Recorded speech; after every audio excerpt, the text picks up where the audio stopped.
Mr. O'Brien, transport directly to the bridge. Aye, sir. Energizing.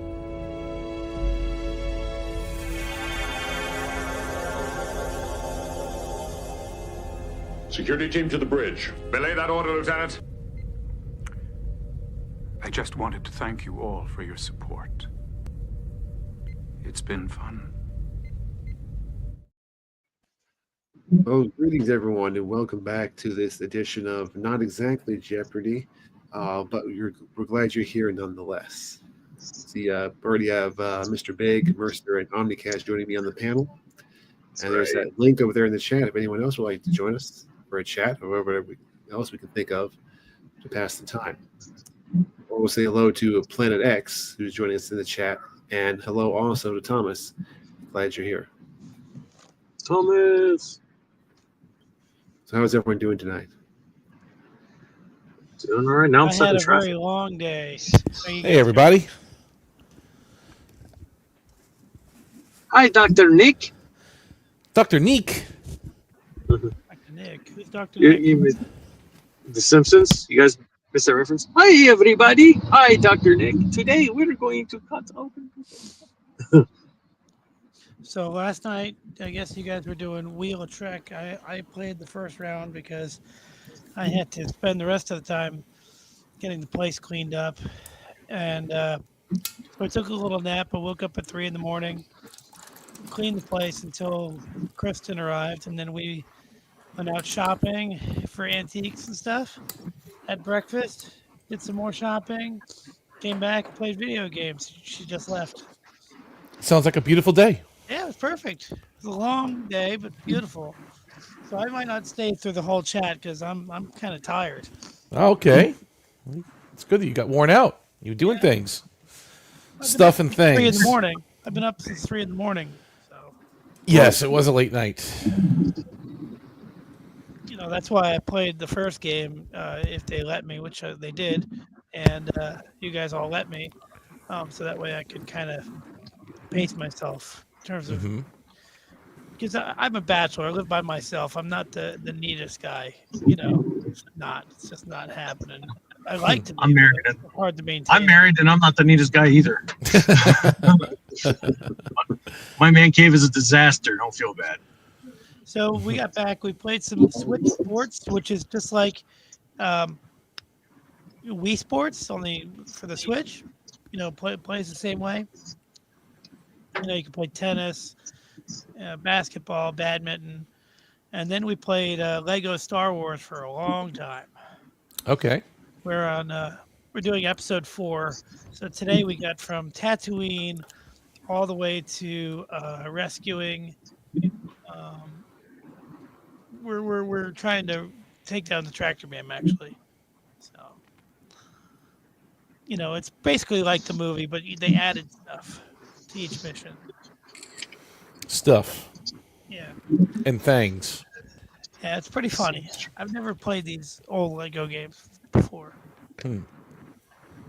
Let's try to mess All right. Oh, she just wrote back to me. She said today was perfect. Oh, that was great. That's great. Welcome to everybody in the chat, too. We see the King.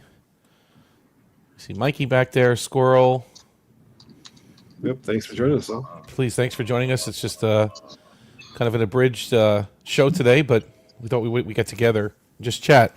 I guess everyone's welcome to come up. Squirrel, the King, and I thought we can ask John a few questions because he never gets to play Jeopardy. He's always writing it, or if we're doing it without him and there's someone else writing the questions, it's because he's away. Yeah. So he never gets to really participate in the game. What's that? You never get to ask him the awesome questions that you've come up with. Oh, well, thank you. And it's although it's not easy, but I would like to try to stump John. I really would. And I think we should get some points if we do. So I don't know how we can make this interesting. I have a bunch of Jeopardy questions I wrote down. I'm going to look for them while we're talking. Why don't you do that? Yeah. I jotted down a few. Yeah. And I just wanted to see how far we can get. Now, John's played. John, correct me if I'm wrong. You've played Question of Trek before. I've seen you on there as a contestant, Yes. and you always usually carry that team that you're on with whatever captain you're with. So that was, always good to see. Does that Wheel of make Trek, you a I guess it's geek up to or the a wheel. nerd? What's Does that that? make you a geek or a nerd, John, that you're so good at this? Oh, I guess you could go either way. Is it the difference like between Trekkie and Trekker? Is that Yeah, probably. okay? We'll know there have been many times on a Question of Trek where the other team was victorious. I wasn't really keeping track, so okay. I guess it goes both ways, and I guess I could see why you'd be disadvantaged because they used to ask new Trek questions That's true. on that show, so I could see why you'd be at a slight disadvantage for not participating in the groundbreaking and smash hit series that are coming out of Paramount Plus nowadays. $12.99 a month. First month is free. Great stuff coming.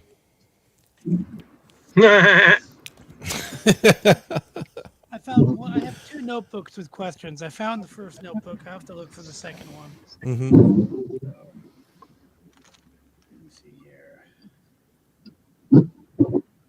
So, Okay, this category is yes, Trek Master. this thank you. category is about someone named James Kirk.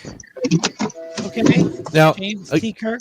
Again, reminding you, if we're asking John questions, they have to be somewhat difficult, right? There's I don't know if these are difficult. I didn't read them. Oh, okay, You have all right. to name the episode or movie. Basically, these are quotes.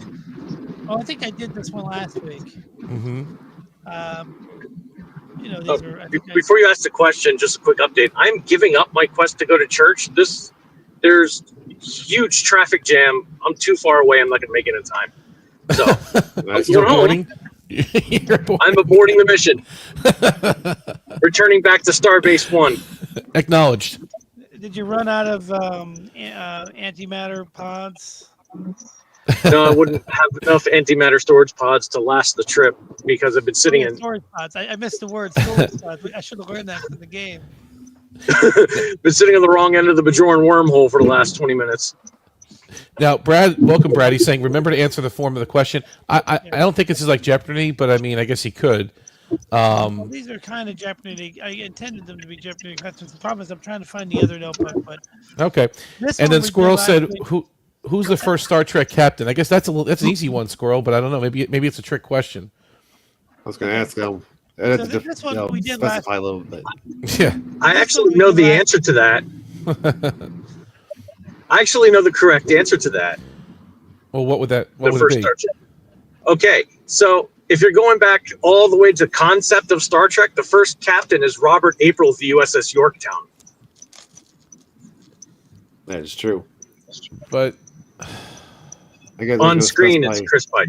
it's Pike. Yeah, Okay, okay. right. Yeah, do you mean on screen or do you mean chronologically? I mean, different ways you could go into the Yeah. question. Conceptually, Yes, I know, Brad. Hey, Mike. Okay. Hey, Hello. Hey, Mike. So, John, we did this one last week, so you'll probably remember. Mike is here. And Mercer, if you can speak up, we can really. It's hard hearing you, so if you can get closer to your mic. This one, can you guys hear me now? A little Yes. bit better. Perfectly. Yeah. Okay. So this one is James T. Kirk, and these are all quotes, and you have to name the episode or movie that he said them. So obviously it goes from easy to hard. I think I did this one last week. So the first one for 200. On occasion, I have disobeyed orders. Oh, that was easy. But this, John will definitely get this one. I got it. Oh, this was Star Trek 6, right? Yes. So like I said, it starts with a $200 question. So Were you obeying or disobeying $400. orders? in the assassination Do not Chancellor wait for the Gordon? translation. Answer me. That's me now. I cannot deny. for 400, I think the galaxy owes me one. Did That's we do this one? Generations. Generations, yeah. Yes. Yeah. Sure is. And this is the one that stumped everyone last time I asked it. Oh, What is about this outer- all? Hey, Mercer, hold on. Is this all just for John, or is it for anybody to call out? I was trying to think of It super was hard intended questions for for John, John, but but hey, Mercer jumped we're in and is doing everyone questions, so I don't Yeah, know. I'm just throwing them out. They're Oh, okay. intended for John, but Okay. this is just a warm-up question anyway because I asked it last week. Uh-huh. All right, so we'll figure it out. I'm just trying to get into the groove. So the quote is, "What about This for 600. What about Outer Mongolia? I think you asked this one last week. It was. I did. I keep saying that I asked it last week. But it's just a warm-up question. A warm-up category. Wasn't it? It was City on the River. City on the Right. Yes, That's City on right. the River. Last time. All right, here's an easy one. Is for 800. Is the rest of your history that faulty, Ensign? It's Wasn't that for John? But we know what it is. Yeah. That's the trouble with trouble. Right. Yes. And my last one for that. Like I said, this is just to get into the groove of what we could be doing. The word is no. That was Star Trek Star 3. Trek 3. 3. Yeah. Yes. So that we did last week. Therefore, we'll do it. Yep. It's kind of a way we could do this. Go All right. quickly down these categories. So I came up with some pretty hard ones for John. Let me great. throw one or two out there. See if we can stump him for a change. And they're not gotcha questions, but they're just somewhat hard. All right, John. Yes. Please name the two main characters of the ever popular Holosuite program, Vulcan Love Slave.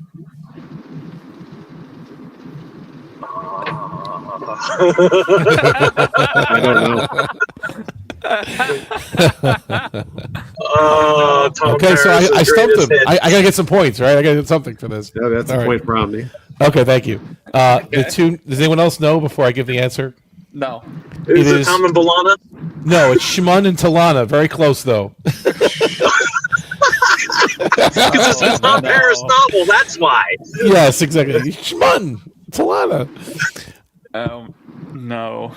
Yes. All right, I'll name another one.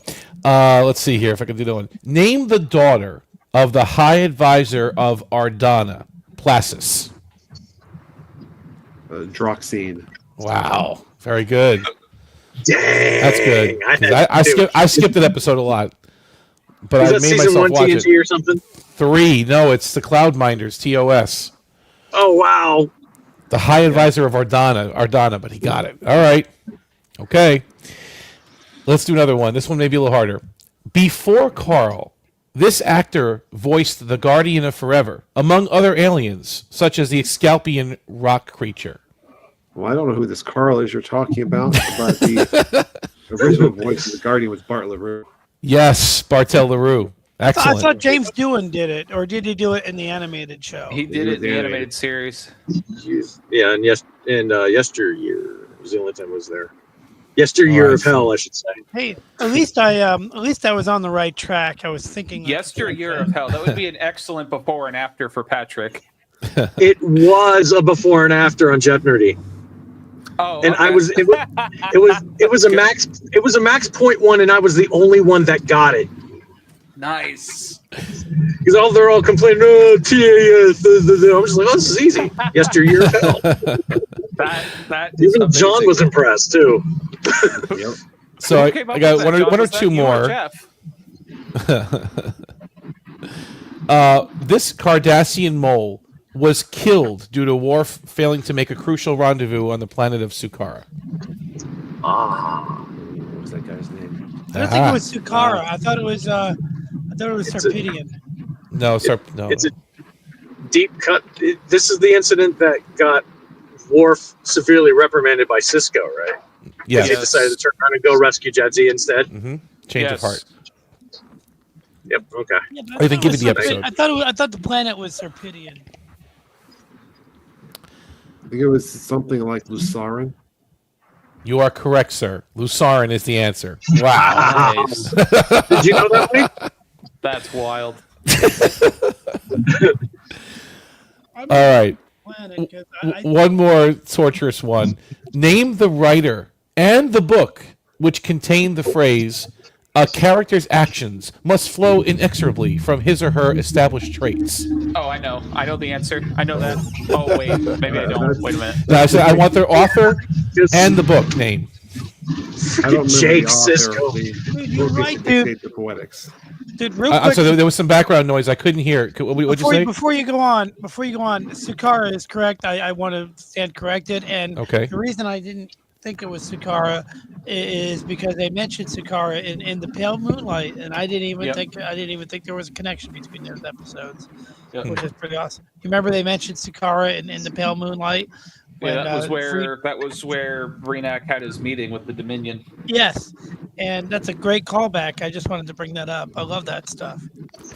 So I'll read the question one more time. Name the writer and the book which contain a character's actions must flow inexorably from his or her established traits. Who wrote the book and the name of the book? The name of the book was The Dictates of Poetics, but I don't remember the name of the author. All right. I got half a point. Okay. I'll give you a point. Yeah. A whole point. All right, but Mike, you know, right? So you're jumping in. John said the name of the book. He is correct. It is The Dictates of Poetics. That is correct. Because I remember this was from Worst Case Scenario, right? Yes, correct. That's what I thought. When Tuvok was schooling Tom on how to write his hollow novel. Right. Dictates of Poetics. Was it Vulcan? It's a Vulcan book. It was so he named the author. Vulcan author. I'm trying to remember. Crap. And Tom even says it again. Tom even repeats the name of this person. Is it Takrat? Oh, Tahane. Tahane is correct. It is Tahane. Yes. I remember that now. As soon as you said the right answer, I remembered it, Mike. Yep. That was a good episode, though. Yes. Very underrated Voyager episode, but it was really good. Is that so, mystery author. Is that the best holodeck malfunction episode in the whole franchise? I mean, Ship of the Bottle's not bad, right? But that's up there.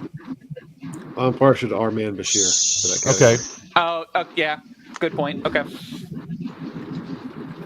I wouldn't say R-Man Bashir was a holodeck malfunction, because weren't the characters actually housing actual consciousness of the crew? It was something like the transporter malfunction, and the only way they could store their patterns was to store them in the holodeck program, and so that was why they all the characters were, Avery Brooks was playing evil Doctor What's-His-Face. Yeah. It was a stupid way to get there, but it was a good episode. It was a very good episode. All right, so I guess I have 2 points. John has 3. Now, I'll give you another one to rack up some points here. Avery Brooks directed several episodes, speaking of him, of DS9. I'll give you a point for each one that you name. He directed Far Beyond the Stars. Well, I was giving it to John, but okay. I'm sorry. He directed that one. Like, we know you're on par with John. We got to stump John. Because John he's always hosting the party. I want him to be able to enjoy the party for a change, right? Fair enough. Exactly. There you go. How many did you say he directed, or did you? All right, I didn't say. I just said he directed several. If you want me to count them, I could. It's 1, 2, 3, 4, 5, 6, 7, 8, 9. There's 9 of them. I do not believe 7 is number. Well, I'll give you a point for each one, and the ones you don't, I'll get the point. Okay. All right, one of them was The Abandoned. That's correct. That's one of them. Wow. You remember that one, huh? The Dogs of War. That's up there. Yep. Mm-hmm. I know Mike already said Far Beyond the Stars, so I'm not going to count that one. Well, you knew that one anyway. So let's see if I can remember any more. Those are the ones that came to mind. Okay, so that's 3 of 9 so far. Mm-hmm. That's a Borg designation right there. The words right out of my mouth. 3 of 9. 3 of 9. Resistance is futile. You've been reduced in rank. You are now 2 of 9. Since when did the Borg pull rank? You're demoting me? He's demoting Terry Kim. I got to pull up the list. Far Beyond the Stars was the only one I knew. I got to pull up the list. All right, so there's 3. So John, is there any more? Do I get 6 points here? Yeah, I can't think of any more. So yeah, really, 6 points. Didn't he do Explorers? Let's see. He did not do Explorers, but he acted really well in that one. But no. Yes, I thought it was. All right, I'll name a few. Body Parts, and he also did Fascination. Body Parts was a Ferengi episode. Fascination was really clever with the love sick crew. Body Parts. But body parts I remember. I did not like that one. Well, I'm not a big fan of the Ferengi episode. Not a lot of them. Fascination was well directed, though. He did a lot of fancy camera work in that episode. If you remember, it was kind of a bottle show, but he did a lot of fancy maneuvering. Improbable Cause. He directed that one? Really? He did. Wow. And John, you're going to really kick yourself for this one. Rejoined. You knew that. I know you knew that one. I didn't know that. All right. You didn't You know guys that? have to be right back. That was a I'll be right back. okay. I got some running around to do. That was a pretty couple minutes, I'll controversial come back. episode. Okay.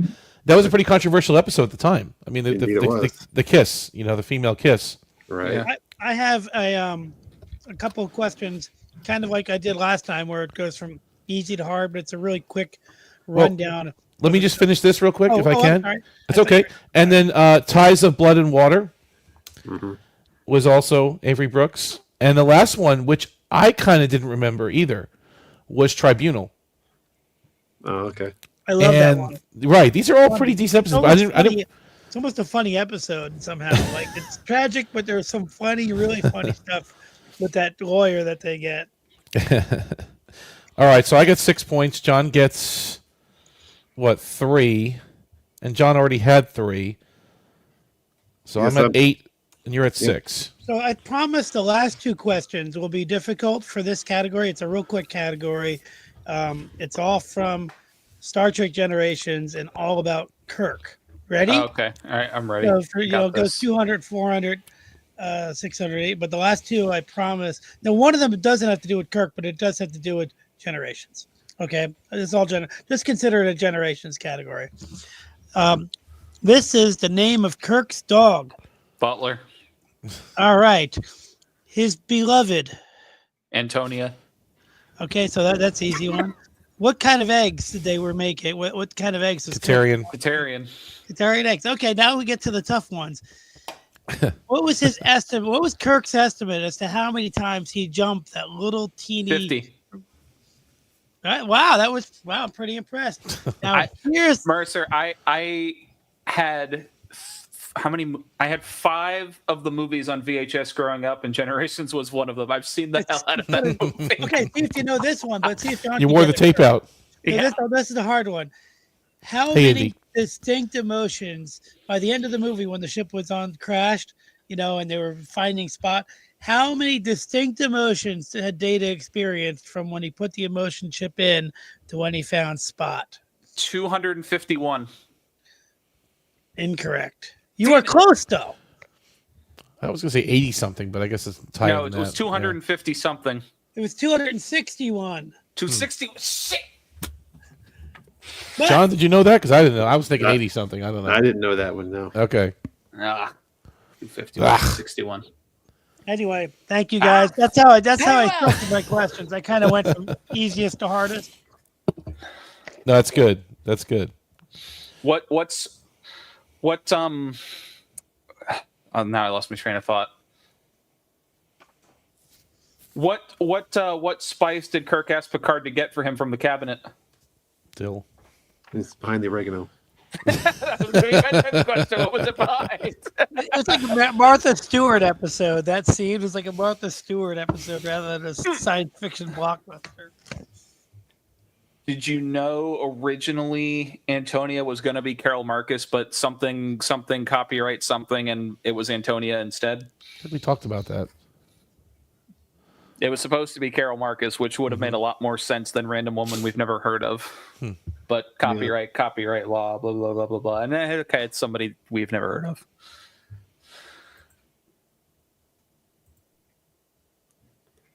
It worked out okay. I mean, we didn't need to see Carol again. Yeah. But He could have met somebody new and, riding his horse. It's plausible, Okay. I'm going to try to read my handwriting on this one. This category is TNG guest stars. This actress. Just one thing, Mercer. I was saying welcome to Brother Jay. Hey, Jay. Hey, Brother Jay. I'm not sure if you're aware you're muted, but yeah, I want to say hello. Okay, TNG guest stars. Howdy. This actress appeared as blank in A Perfect Mate before playing a mutant. But maintenance, Why did I say blank? Just forget the blank. I phrased the question wrong. This actress appeared in A Perfect Mate before playing a mutant. Meet Jensen. I can never pronounce her last name. Yeah, you're on the right track. Famke Jameson, I think. Yeah. She was actually auditioned for Dax. All I can know see is that. she's one Yeah, hot and piece she of has tail. the same kind of voice and acting style. Jean Grey. This actor played Berlinghoff Rasmussen, but was once trying to take Matt advantage Fuhrer. of Supergirl. Matt Fuhrer, yes. Yep. Okay, let me try to read this here. Max Headroom. Mm-hmm. Hey, T. Dowd, how are you?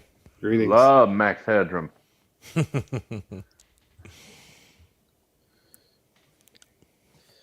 This actor also was a regular recurring character on TNG before going on to play the One-Armed Man.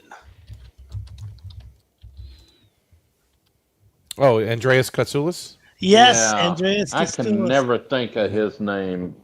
He was also in Babylon 5, I think. Yeah, because we're watching D5 now on Matthew's channel every Tuesday night. Get to see old Andreas, Ambassador Tomalak, or the One-Armed Man. He's great. Ambassador? Hold on, I can't read. Yes, Ambassador Tomalak.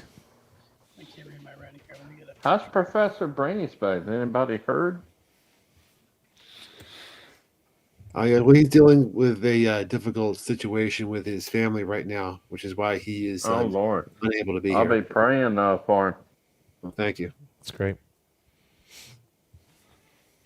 Okay, now the other one, this one question, I didn't write down the answer, so you guys have to help me.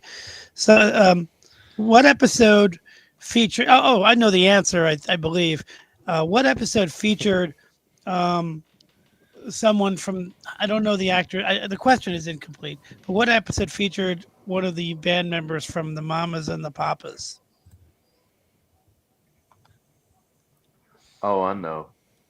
Yeah, what is it? TNG Hang on. episode. Hang on.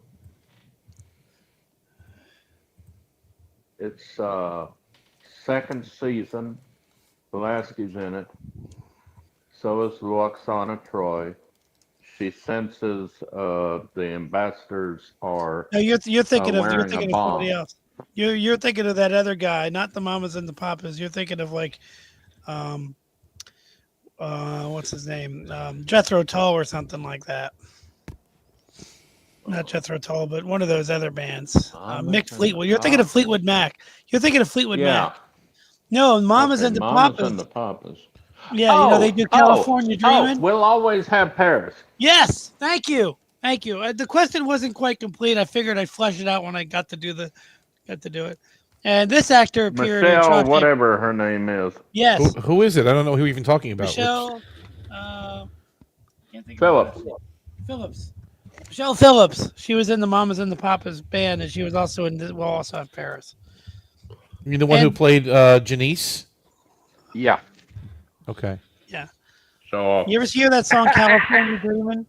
I walked into a church. Yeah, that one from the 60s, I think. I've never heard not one song of the Mamas and the Papas. Oh, yeah, you have. If you watch Forrest Gump, you've heard it. Mm-mm. All right, and this actor played the warden in Shawshank Redemption. And he was in... The Warden? Yeah, and he was in an episode called The Wounded. Wounded. Oh, you mean Captain Maxwell? Oh, he played Captain, what's his face? Captain Benjamin Maxwell. Yeah. I don't know the actor's name. I don't remember his name either. That was Bob Gunton. Yes, I knew John would get it. John, you're the best. I don't know about that, but thank you. Well, he's the godfather of Trek, I've always said.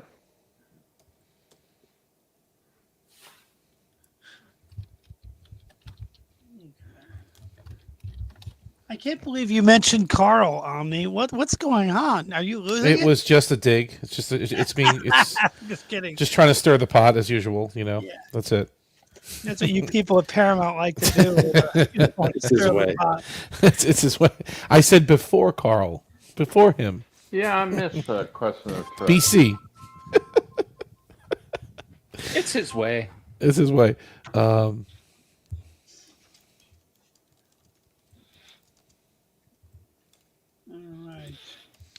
All right, I got one for you. What is the age of an? Oh, I'm sorry. Go ahead. This is the age of an honored elder in the Jeopnerdy Society. 15. 20. I think it's 20. Yeah, 20. Yep, that's what I have. 20. I'm 20 reading is my an handwriting. honored elder. My handwriting is terrible. So you're not sure of the answer? I mean, do you No, know? I saw. I just couldn't read it. Oh, okay.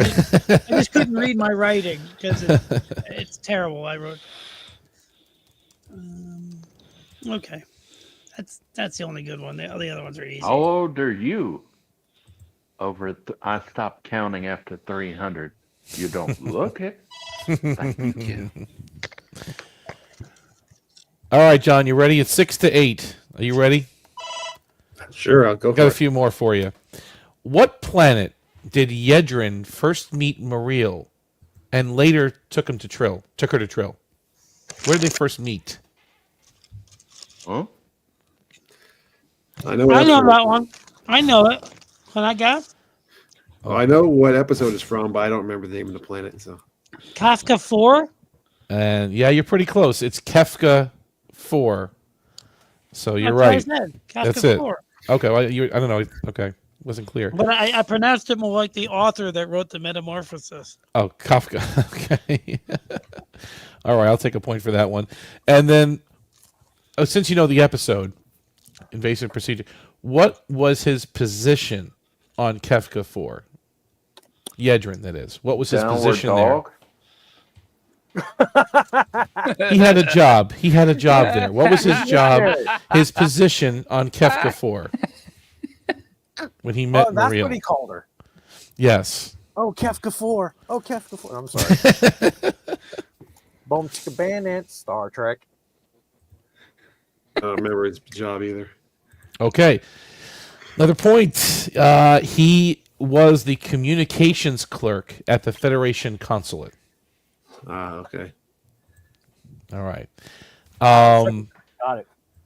I have to go deep. I mean, we're talking. These are John questions here. I had to go a little deep on these. Since we had a little fun with the Avery Brooks one, how about Patrick Stewart directed episodes? I'll give you a point for each one. He directed 1, 2, 3, 4, 5 of them, so it should be a little easier on this one. And you don't go. You can go in any order you like, John. But which ones did Patrick Stewart direct? Okay. Oh, sorry. In Theory, was the first one, I think. Yep. Okay. Yep. You don't have to go in order, but I mean, yeah. All right. This is the first one I thought of. Mm-hmm. Let's see if I can remember anymore. I know one other one.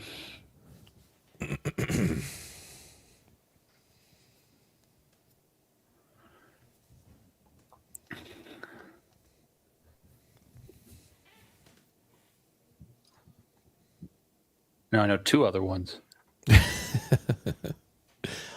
How many total were there? There are 5. There are 5. Okay. Yeah. There are 5 episodes. 5? Yeah. 5. Oh, 4 episodes. There are 5. I thought it was 3.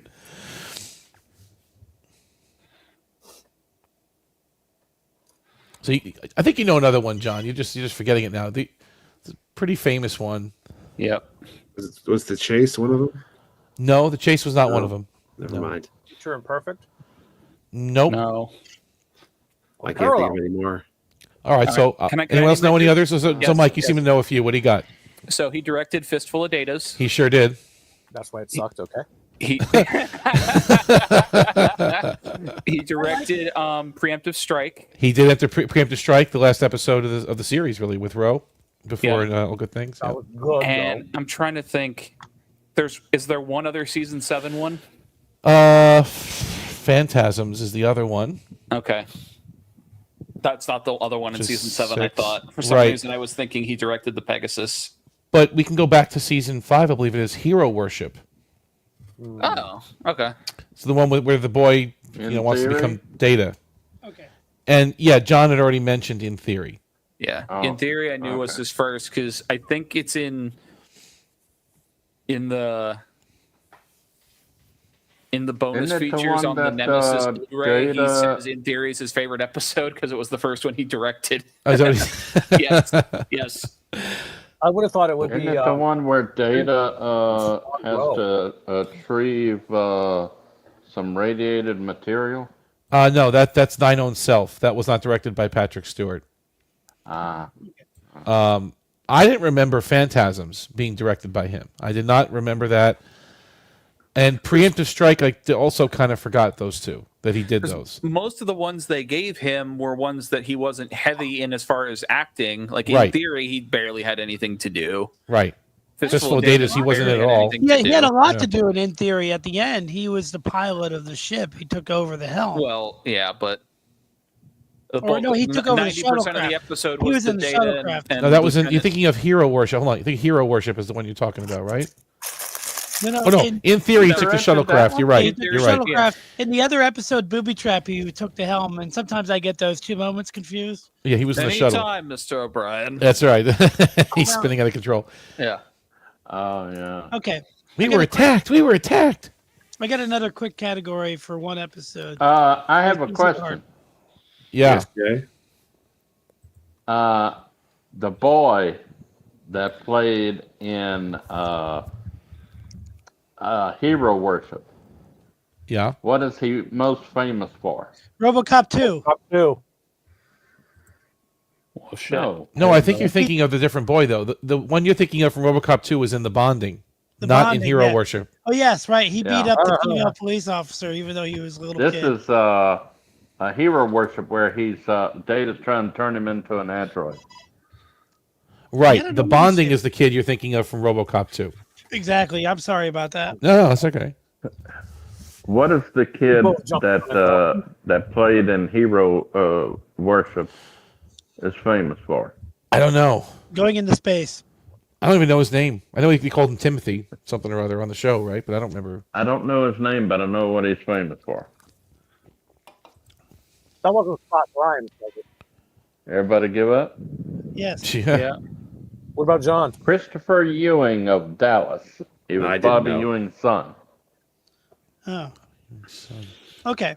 So real quick, I have easy to hard questions about a single episode called "Who Watches the Watchers."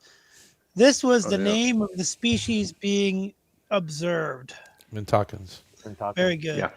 This woman was the designated timekeeper for the village. Sochi? Sochi. Close. It's OG. OG. Oh, OG. whoops. This The OG. person is the leader of that small village. Nuria. Yes. Yeah. What is the name? No, this is the name of the divine being that they used to believe in. The Overseer. Overseas. Yes, that's exactly what I was getting at, not the Picard. Now, this is the hard question. Who were they trying to locate that they had to be, Palmer. Palmer. Palmer. Thank you very much. All right, that was easy. I figured we're just getting, some good trivia in. Oh, these are hard questions. Got but, one yeah, right. this is warmed up. First, you're the best, dude. That was good. You got some good questions, though. Welcome, Patrick. Hey, Patrick. Patrick. Patrick. Sorry, I'm late. Norm. Mike, we missed a hell of a wheel game. Wheel game yesterday, Mike. I just wish once that they would have screamed, Norm! In DS9. When you walked in the bar? Yeah. Funny. That would have been too obvious, though. That would have been really funny. He says nothing, sits down. Because Norm always had something to say, though, right? Like he'd walk in and say something when they'd say Norm, and he'd hear, "How are you, Norm?" Yeah. Yeah. How's life treating you, Norm? Like Right. a baby treats a diaper. Exactly. He always What has is some it? kind of one-liner. Yeah. Has the cat got your tongue? What's shaking, Mr. Peterson? All 4 cheeks and a couple of chins. Exactly. So Morn couldn't do that, but still it would be funny to do it. T-Dot has a question as well. He says, which Star Trek actor appeared on Murder, She Wrote 3 times? Oh, my goodness. And I don't have a clue. Diana Muldaur, maybe? I don't know. What actor? Muldaur. What was the question again? Or the guy who played Kyle Riker? I don't know. Some would say Janeway because she murders a lot. She played Mrs. Columbo. Yes. I don't watch Murder, She Wrote, so I She's can't not a answer. murderer. Thomas. Ooh, jeez. Proto-Vulcans, T-Dowd said. I guess the Mintakans, yes, they were Proto-Vulcans. Yes. Are we at war? So did we answer that question yet? Who was it? I don't know, T-Dowd. We're dying for the answer because I don't even know. Until we're waiting for What the was the answer, I got a quick question. John, which species? Sorry. Kate which Mulgrew. species has their proper name? Right. Was it really Kate Mulgrew? Okay. That's what T-Dowd was saying. I take his word for it. Which species in Star Trek, their names get longer as they grow older? Their names get longer as they grow older. Yes. The Harada? Oh, I know this one. Yeah, I don't know. The species. The insectoids. The insectoids. Zindi insectoids. It's correct. I said Harada, but I meant the Zindi insectoids. You guys remember the name of it's one of my favorite names in Star Trek. The name of the aquatic leader that they kept dealing with in the council. It's one of my favorite names in all Star Trek. It's like something Kiafet Amonsor. This was a question. Wasn't this a question somewhere in Jeopnerdy or somewhere? Yeah, somebody asked this question too. Yes, this has come up. Amonsor. It's one of my favorite names. I just love the way it rolls. Just Kiafet Amonsor. That's a deep cut, Mercer. That was a good one. Thank you. I love the Zindi. I'm one of those people that really like the Zindi stories. I like overall, like some of them are a little cheesy, but I thought the Zindi were a fun addition to Star Trek. What's the name of Degra's ship, Mercer? Degra's ship. Oh, okay, got it. Thank you. Thank you. That's a good nudge. They could have called it Kit. Degra. John, I've got one for John. Okay. Name every Star Trek actor, main character or guest character, that also appeared in Cheers or Frasier. Okay, well, Kelsey Grammer will be the first one. Yeah, correct. Postman with an S, right? No, sir. No. No, not that Kelsey Grammer, the other one. Oh, I know it. Who else? Sorry, Kirstie Alley. Kirstie Alley, yep. Very good. Okay, the movie. Yeah. Baby Nerwith. Yep, correct. Yep. See if I can remember any more. Will you take Ted Danson as Admiral Perry in the Orville, since the Orville is Star Trek? We will accept that, yes. That's not Star Trek. Whoa. It sure is Star Trek. The Orville is basically Star Trek. It's non-canon Star Trek, you know. Oh, okay. Well, exactly. Okay. Well, then Star Trek continues to Star Trek. Then, all right. I'm going to declare that. Then that's it. Better than I'm good for that. Right? Since we're declaring canon, okay. I pardon you. Woody Harrelson wasn't in Star Trek, was he? No. He was in Wars, not Trek. There are some. Mulgrew was in both. Mulgrew did. Yes, she did. Yep. She was in both. She nearly ran away with Sam and married him and ran away with him, but then that didn't happen. She was like a councilwoman or something, wasn't she? Yes. Some political figure of Boston. Yep. 7 years. Oh, Okay. There's one other big fish, or two other big fish. Oh, the lady Beb Newirth. Yep. They said that. John already said her, but Did we yeah. say it? I didn't hear it. I'm sorry. I was. I don't know if Ratzenberger was ever in Star Trek. No. was he? No. Coach? No, he wasn't. No. He died. I'm not the fool you take me for. But see, there's been so many guest stars on Cheers. Like it was a revolving door, literally. Like, and they'll just pop into the Are we bar talking and about pop Kirstie out. Alley? Did we mention Kirstie Alley? Yes, they said Kirstie Alley. We've got Kirstie Alley, we've got Kelsey Grammer, we've got Bebe Neuwirth, we've got Kate Mulgrew. And Ted Danson. The girl that And plays Ted Fraser's Danson. wife. That's BB. That's her? Yeah, Okay. that's Lilith. yeah, Uh, Lilith. Trying to think. They're probably guest stars. I guarantee they're not main cast. Obviously, they're guest stars, but Yeah. and I haven't. I'm not a huge Cheers. I mean, Fraser? I'll Patrick Stewart appeared in Frasier. How about John? oh, so you're Larroquette? counting Frasier too? Okay. Well, I said Cheers, but that's Okay. the only one that's Frasier. But these other ones are all Cheers. All right, so there's one more that's in Cheers, is what you're saying. No, Brent Spiner appeared in Cheers. Oh, there you go. Okay. Christopher Lloyd appeared in Cheers. That's right, he I did. didn't know that. And then Georgia Brown, a.k.a. Mrs. Roshenko, she appeared in Cheers. Yeah, they had so many guest stars on that show. They just kept going in and out. Jeff McCarthy, also known as the Doctor before the Doctor on Voyager, and Roga Danar appeared in Cheers. Okay. Yep. And then Christopher McDonald appeared in Cheers. Shooter McGavin. Exactly. The Doctor before the Call me Doctor? Dick. Yeah, I have- The doctor that died. Yeah. I have another quick category where I'm going to give you Caretaker. Caretaker. I'm going to give you the name of a character from Enterprise, both the name of the character that they played and a character that they played somewhere else, and you got to give me the person. Okay, so wait, I can't read that. Zorbel? I can't. But he also Zabrel? was the Clancy Brown. Clancy Brown. I couldn't even name the other thing because you got it so fast. Okay. That was the Kurgan, right? You turned down Yes. the Kurgan. Okay. Yes. Grat and hologram. What? Colonel Grat? Yes. Yeah. That's And the hologram? What? It's Quantum Leap. It's Yes. Quantum Leap, yeah. no, not Ziggy, but L. Al. Yeah. Yeah, but what's the actor? John said it. Dean Stockwell. Stockwell. I couldn't- yeah. Okay. I said it. Yeah. Dean Stockwell. Oh, you said it. Okay. All right. I don't remember the name of the character, but he played Saval and he played in Alien Nation. Graham. Right? Okay. Graham. Okay. Senator Kelly and from X-Men and what the heck, I can't read my writing here. Minos, Minos. That's Yeah. it's a The bunch of seventh? scribbles. The seventh. Davison. Davison. And last one I gave last week, but see if you remember it. He played Clang and he played in The Dark Knight. Tiny Lister. Tiny Lister, yes.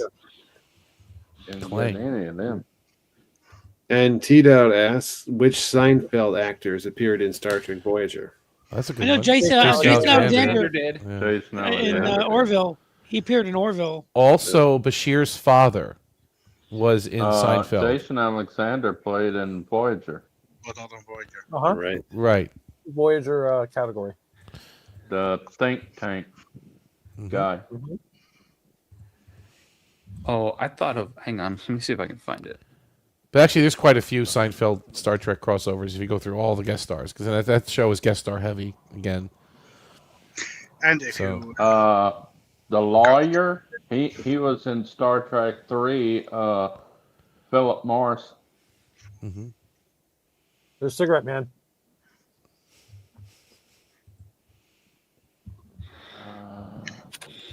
Is my mic on? Yes, we hear you. Yes, we hear you. Well, T-Dowd only said Voyager. Right. Oh, He's saying actors, so I'm like, I can only think of Jason Alexander. Who else There's was only in? one. wasn't Dr. Leah Brahms the woman that played Dr. Leah Brahms? Wasn't she a guest star in Seinfeld? Susan not on Gibney? Voyager, Yeah. but not on Voyager. All right, so Detail answered finally. Jason Alexander as Kuros and Estelle Harris. Oh, that's right. In the waiting room. Well, yes. But I'm learning there are others. I'm hampered by never having viewed Seinfeld. Okay. Oh. I've That's never right. She seen was one of the Seinfeld three either. cranky I'm just people in the guessing. waiting room. That's right. I forgot about that. I've never seen Seinfeld, Friends, Everybody Loves Raymond. They're good shows. How could you not have seen them though? They rerun them for 20 years straight on every channel. I don't know how you can miss it. Back then, when they were on, I wouldn't watch that. I'd watch like Charmed, other shows. Wow. Smallville, all that.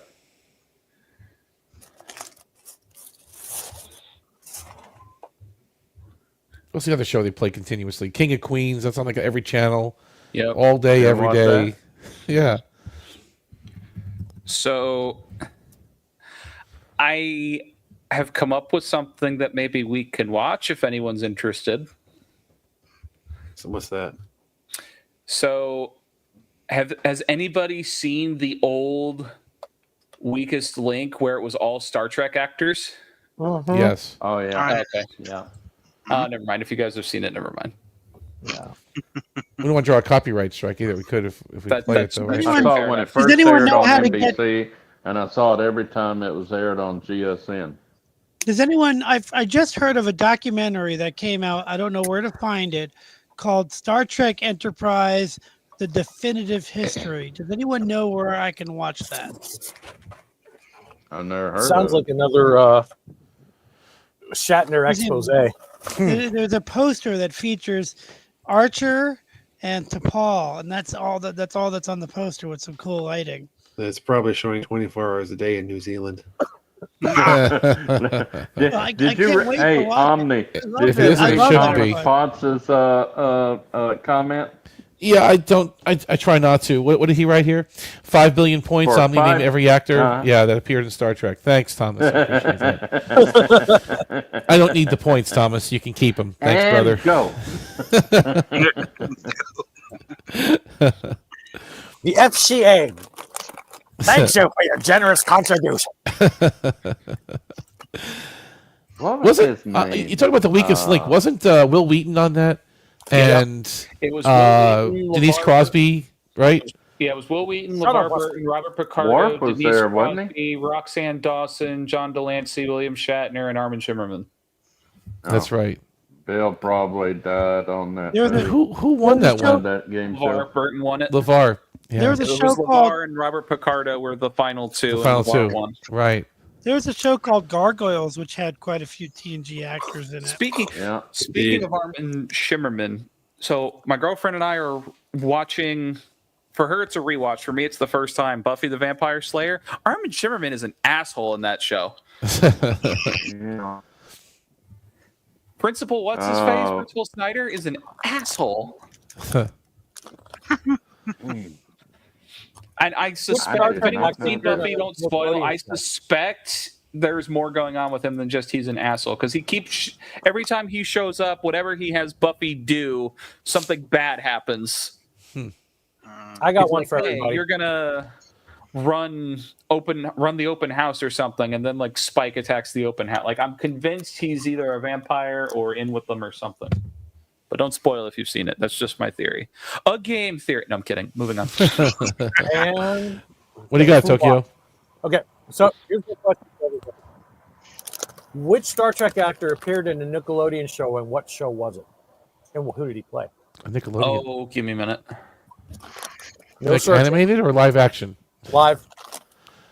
Okay. Let me think. I believe it was Nickelodeon. Thinking what? Mark Summers, Double Dare. He wasn't in Star Trek. Somewhat contemporary. Oh, forget it.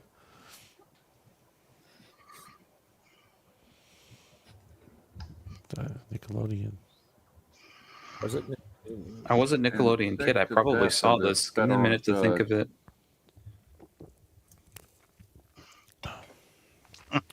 Well, you have Kate. No, that's not live action. Did y'all hear that we attacked Yemen?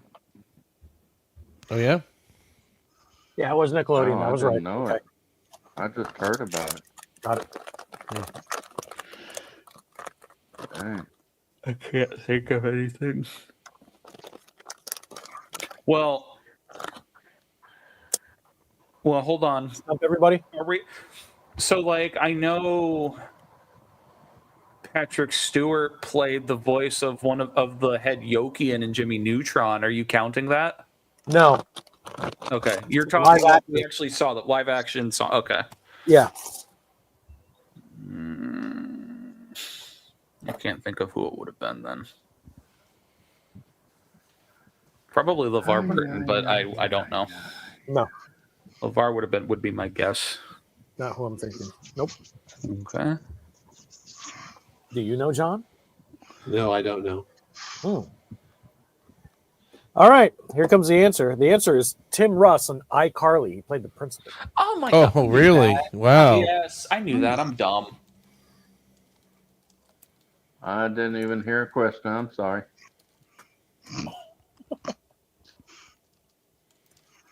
A lie. A choice. An error. An error. Spock. Spock. I know the captain. Tim Russ was is also well deep into planning his escape. Tim Russ was also in Live Free or Die Hard. Yep. Die hard, Now, baby. did anyone Die ever hard. see a film called Free Enterprise Yep. with Shatner? Yeah. That's a good movie. I It's went funny. to see it at theater. It was kind of dry, but it was all right. Wasn't the greatest. No, it was fun though. It was a Robert I Meyer watched every movie. movie he was in that William Shatner was in. He was also in Fanboys, wasn't he? If he was, I didn't see it. That was one I didn't see. 'Cause I know that Fanboys was similar, and I think Shatner and Billy D. Williams were both in that, and Carrie Fisher. I do not remember. All right, John, I got a couple more for you. Okay. In the episode, Voyager episode 1, Seven hallucinates an alien with this name. What's the name of the alien?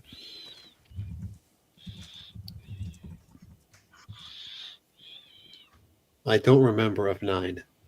I don't remember of 9. I love it. His name was Tragus Lotaric. That was his name, the hallucinated alien when they're going through the nebula. All right. That's another point there. And Out of the entire series of Cheers, it only takes 9 minutes and 58 seconds for you to go through the entire series of Cheers for them to yell Norm. 9 minutes. if you add up all the norms, Wow. you're saying from end to end? Yeah. Okay. Isn't that weird? I thought it'd been longer. Norm. Yeah, it's been on for what, 10 seasons? 11 seasons? Was it 12? Yeah. I don't know. Who knows? 10 or 12. Is somebody doing a compilation video? Yeah, it's a compilation video. 9 minutes long. It's from Paramount Plus. It says, Cheers, Norm's Best Bar Entrances, Norm's Greetings compilation. All right, John, I got a Star Trek 4 question for you. Okay. Logic is the cement of our civilization, with which we ascend from chaos, using reason as our guide. Who wrote that? That's easy. That's Tip Lamahoff, matron of Vulcan philosophy. And the title. Very Correct. good. Yes. Very good. Correct. Yeah. Correct. You might not know, Ami. You might not know that T. Planahoth was the name of the ship that lands at the end of First Contact. How do you feel? Did you know that, Dominique? Yes, How do I did. Yes. How do you feel? I don't understand the question. What is it, Spock? It's a shadowy flight. Tell her Dangerous world. I feel fine. Oh, God, I remember that song. Because I hate you, and I write you, and I can't wait to get to you. What was Kieran Kid Ta's first law of metaphysics? Nothing unreal exists. Correct. Correct. I still hate you. I still berate you. Correct. Just a magnetic sound wave, the objects of like protons capacity of gravitons cannot. Correct. What is the electronic configuration of configuration of Galileo? gallium? Correct. Murderers! Assassins! I won't let them kill you! Murderers! Assassins! McCoy. City on the River. City on the River's right. Absolutely. City on the River. City on What did he the inject river. himself with? Tricordrazine? It's pretty touchy stuff. You had a medical observation you'd like to make, Jim? Cordrazine. Cordrazine is what he shot him with. That's right. TNG had tricordrazine. Okay, maybe you're right. It's modern. Well, it's a modern version. Yeah. The triox compound, I mixed that up with amoctine. Triox. That was no triox he gave me. Jim! Big smile on his face. Which smile was bigger? That smile or the one in the shall- cage? Which one did he smile bigger in? I don't know. I have plenty of spike and flame gems, enough to last a lifetime. Spike and flame gems. Spike and flame gems. Oh, yeah. I wonder if that's on Pluto. T-Dow's like, you guys sound like the gifted class I attended in secondary school. It consisted of me and 6 guys who recited the whole scenes of Monty Python. Twice nothing is still I thought nothing. we were the gifted class. I thought we were the special ed class.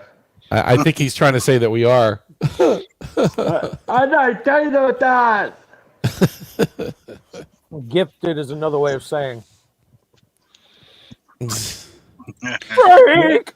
Here's one. What show That's normal. did James Doohan turn down a role on because he got offered the role of Scotty?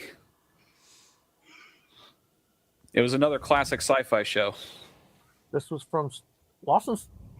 This was from Star Trek Memories, if I'm not mistaken. Was it Lost in Space? No, MacGyver? but you're on the right track. Space. MacGyver?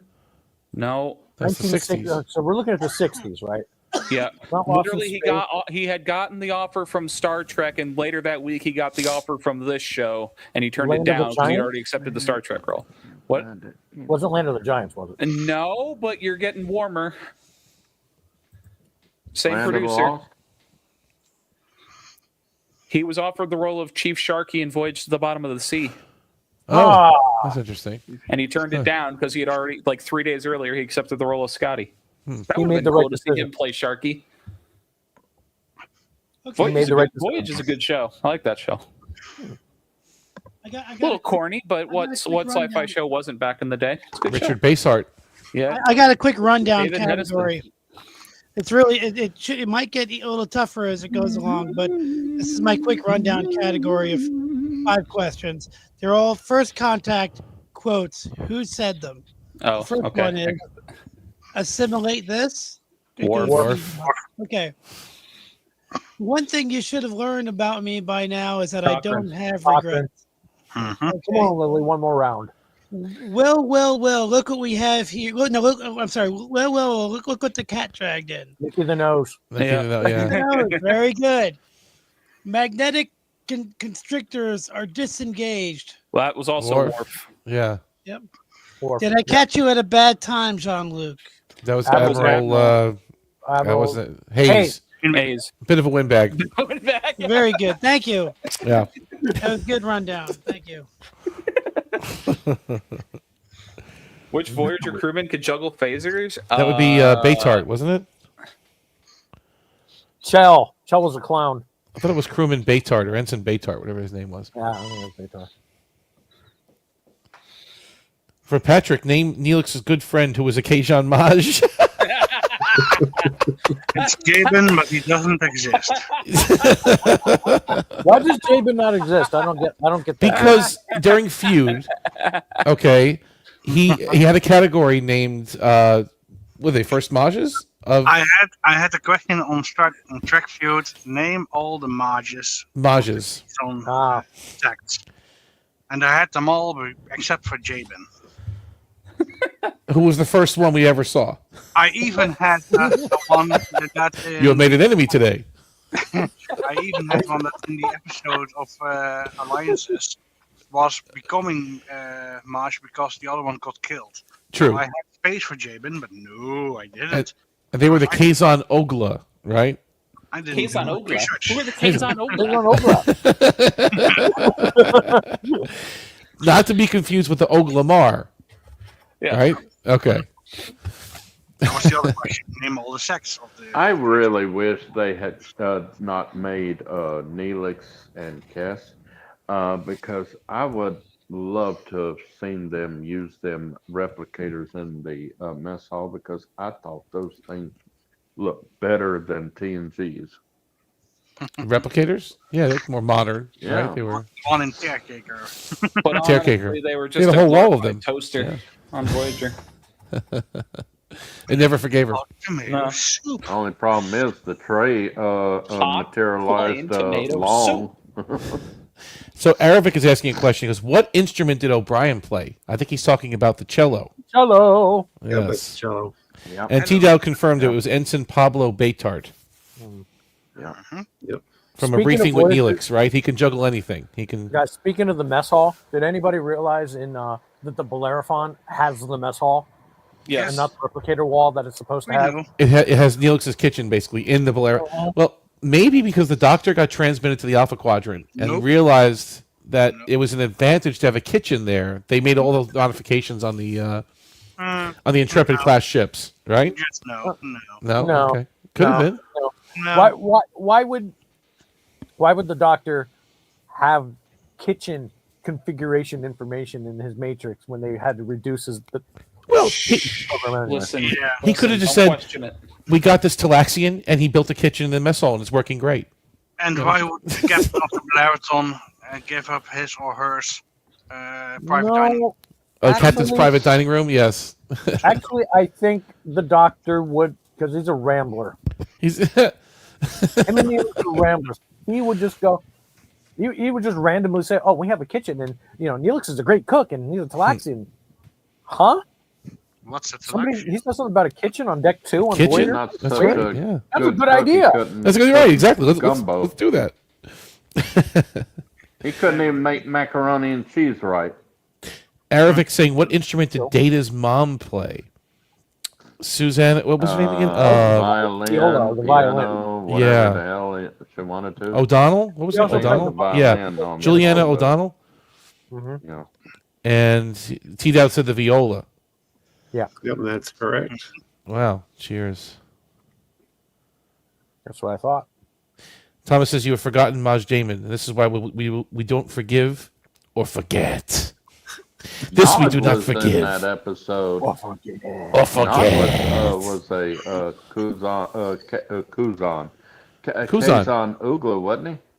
Yeah, it was part of the colors. You know the. It was the colors. The The Kazon Eisenberg, Darkness. whatever his name is. What was it? I'm sorry. Colors only. I didn't hear the question, Jay. I'm sorry. I said, wasn't Aaron Eisenberg a Kazon boy Yep. in Voyager? And Yep. he was in the Oglamar, right? I'm trying to earn my name. Yeah. What was his name? Carr? Yeah, Car, then Carden after he earned his name. Jal Cardane or something, right? He had a, Or yeah, he was the brother of Kit. mm, Dun, dun, dun, dun, dun. Speaking of that, hey Mercer, how fun was it to see Robert O'Reilly in Knight Rider a couple episodes ago? Was that fun or what? We saw Gowron in Knight Rider. He was Yeah, he looked so strange, but I could see his eyes and his voice. Definitely recognize the eyes. Yeah, it was very cool. I love seeing all these guys cut their teeth in Knight Rider. All these actors, in Knight Rider, they were obviously, new and they were good, but they obviously were just, cutting their teeth. yeah. We saw Marco Limo so far. We've seen who else? We see several. Poor baby. Robin Curtis. Yeah. I love Robin Curtis as Savick. Just like your father. So human. I wish they had kept it in about her being pregnant. Well, Toy made it canon. They made it canon, right? It's it. Spock has a son. Yeah. Well, in my manuscript of one of my stories I wrote, she had a boy, a girl. All right, here's a question for you. Which cargo bay did Roga Danar steal a pressure suit from? That's good. I don't know. 7? Cargo Bay 3. Cargo Bay 3 is correct. Wow. Dun, dun, dun, dun, dun, dun, You dun. are Pressure cunning. suit from Cargo Bay 3. You must have Klingon In blood. which episode is depressurizing the main shuttle bay best option? Cause and effect. Cause and effect. Very good. I was going to say disaster, but that works too, I suppose. Yeah. Well, they No, did that was- depressurize that the was cargo the- bay or that was something, the right? They cargo did. bay, not Yeah. the main Oh, that shuttle was the bay. cargo bay. That wasn't the shuttle. Yeah, you're right. You're right. My bad. This They had that episode- They were Karatum. going to- How many This times did episode they featured- Has a habit of depressurize exploding. the cargo bay? Not many times. This episode featured modified patients hanging out in a cargo bay. Featured what? Modified patients hanging out in a cargo bay. Ethics? Statistical probabilities. is Probabilities, correct. yeah. He spent the entire episode almost in the except for the end. What are you talking about? What do you mean? I'm sorry. What- Genetically engineered patients, modified patients. I'm thinking of like ethics when Beverly had to treat patients in the cargo bay or something, or you know, or I got what you were putting down, Mercer. I got you. The ones that stood up underneath the sheets. Right, that was creepy, right? That was in was it Night Terrors? Yeah, that was Night Terrors. That was pretty creepy. Yeah. Actually. Okay, this I didn't write down the answers because I figured you guys would know it. So the name this category is death. So name the episode. I just go down the list. Gowron. T-Dotty's in Minocean. Say again? Dogs of War. No, Attacking into the wind. Attacking the Wind. Yeah, Duras. Reunion. yeah. Sarek. Sarek. Unification. No Part unification. one. Right. Dathan. And Sarek. Dathan. What? Dathan. Dathan? Yeah. Darmok. Yep. Captain Dathan. Yep. Mila. Darmok and Jalad at Mila. Darmok. That was What You Leave Behind. Yep. Kevin. The Ferengi. Magnificent Ferengi. Magnificent Ferengi. Magnificent Ferengi, yeah. Wayun 5. We don't know. That was Oh, to the death. To the Death. Yes, that was 5. No, that wasn't 5. That was That was 4. That was 4. That was I'm 4. sorry. I What jumped. You Leave Behind? No, no, we don't know. We didn't see 5's death. Yeah. Five is the one with Odo in the shuttle. No, that was 6. That Who was defective. 6. Yeah. Well, that's Five, it. Five was died off killed camera, on That's screen. right. Mysterious circumstances, right? That's right. So it was mentioned in the Y'all got episode. me confused. Blood. Treachery, faith in the Great River. Yeah, right. That one. Treachery, faith, and the great. Okay, how about this one? Siskel. Seskal. Yeah. The one before the end. The Dogs of War. Dogs of War. Forrest. Oh, I forgot the name of that episode. The Forge. That was Forge. The Forge. Forge. Huh. No, it was it was near the end of the season when they get called back. To Vulcan. Forrest? Yeah. Admiral Admiral Forrest. Forrest. Vulcan. Yeah, Forrest. Yeah, you're right. Okay, I got it. I didn't write down the answer. Terrell. No. Is it the Forge? I mean, I guess it is though, right? It's the Or Forge. no? He died in the teaser of The Forge. The teaser, right? Yeah. Yeah. That's right. Yep. I don't know why It I. took you 5 minutes He was into the protecting Soval, right? Okay. How about Terrell? Oh, we never saw him Terrell? dead. Who is that again? Terrell. The son of Duras. Yeah. But we never saw him killed. He was in the Sword of Kalis. We saw him attack Worf, but we didn't see him Not get dead. killed. Yeah. I thought we did. I wrote it down. He got trapped behind a force field, but we never knew if he got killed or not. He didn't I mean, die that we know of. Yeah, he had the Lethian with him, and You're right. Yeah, I'm sorry about that. The Leftian could have sorted that out, and he goes off on his quest for vengeance, trying to get out of the Gamma Quadrant. Amok Time was written by who? that's a good question. DC? No. Montana. Nope. Theodore Sturgeon, famous science fiction writer. Oh wow, okay, didn't know that. Directed by who? I don't know. Sturgeon. No, Sturgeon didn't direct it. I have to look it up, but I didn't write down the answer. But I figured you guys would. I got lag. You're doing great tonight. Okay, I think it was Pevney, but I don't know. Mercer, don't do the show like I do. Vulcan Priestess, what's her name? Priestess. From a mock time. Taleth or Talar? T'Pau? What do you mean? Or Pal, yes. all Vulcan in one Oh, package. the other one? No, okay. I thought you meant Star Trek 3. Not the one from 3, right, Jay? Yeah. Well, hold on. What was her name in 3? Talar. Talar? Talar? Taleth? Okay. Talar, yeah. Talar, something. Right. What other planet were they trying to go to in a mock time that they were getting orders to Altair. go? Was it Altair? Or no. Altair. There Altair. was Altair. 4. Altair. First one on course for 7. Altair. They were on course for 10. Vulcan. They were on course for Altair. I'm getting space sick. And who was Spock's rival in the episode? Stan? Don, yes. Don. What was the name of what's her Stone. face's husband?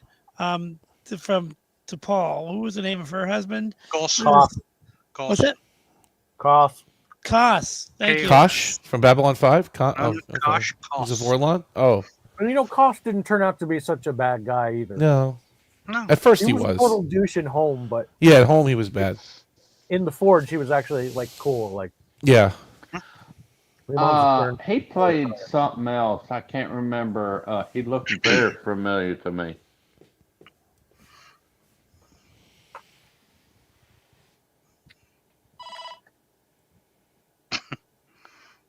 Somebody's phone Hello? keeps ringing. Yeah. T. Okay. Dowd said, okay, go ahead.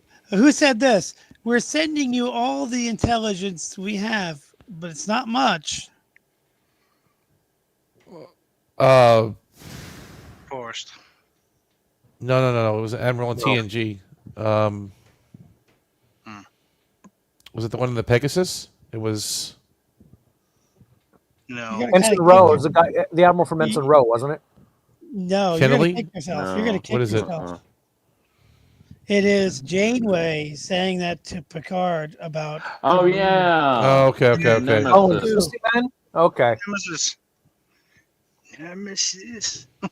Perhaps it's time to add illumination to our discussion.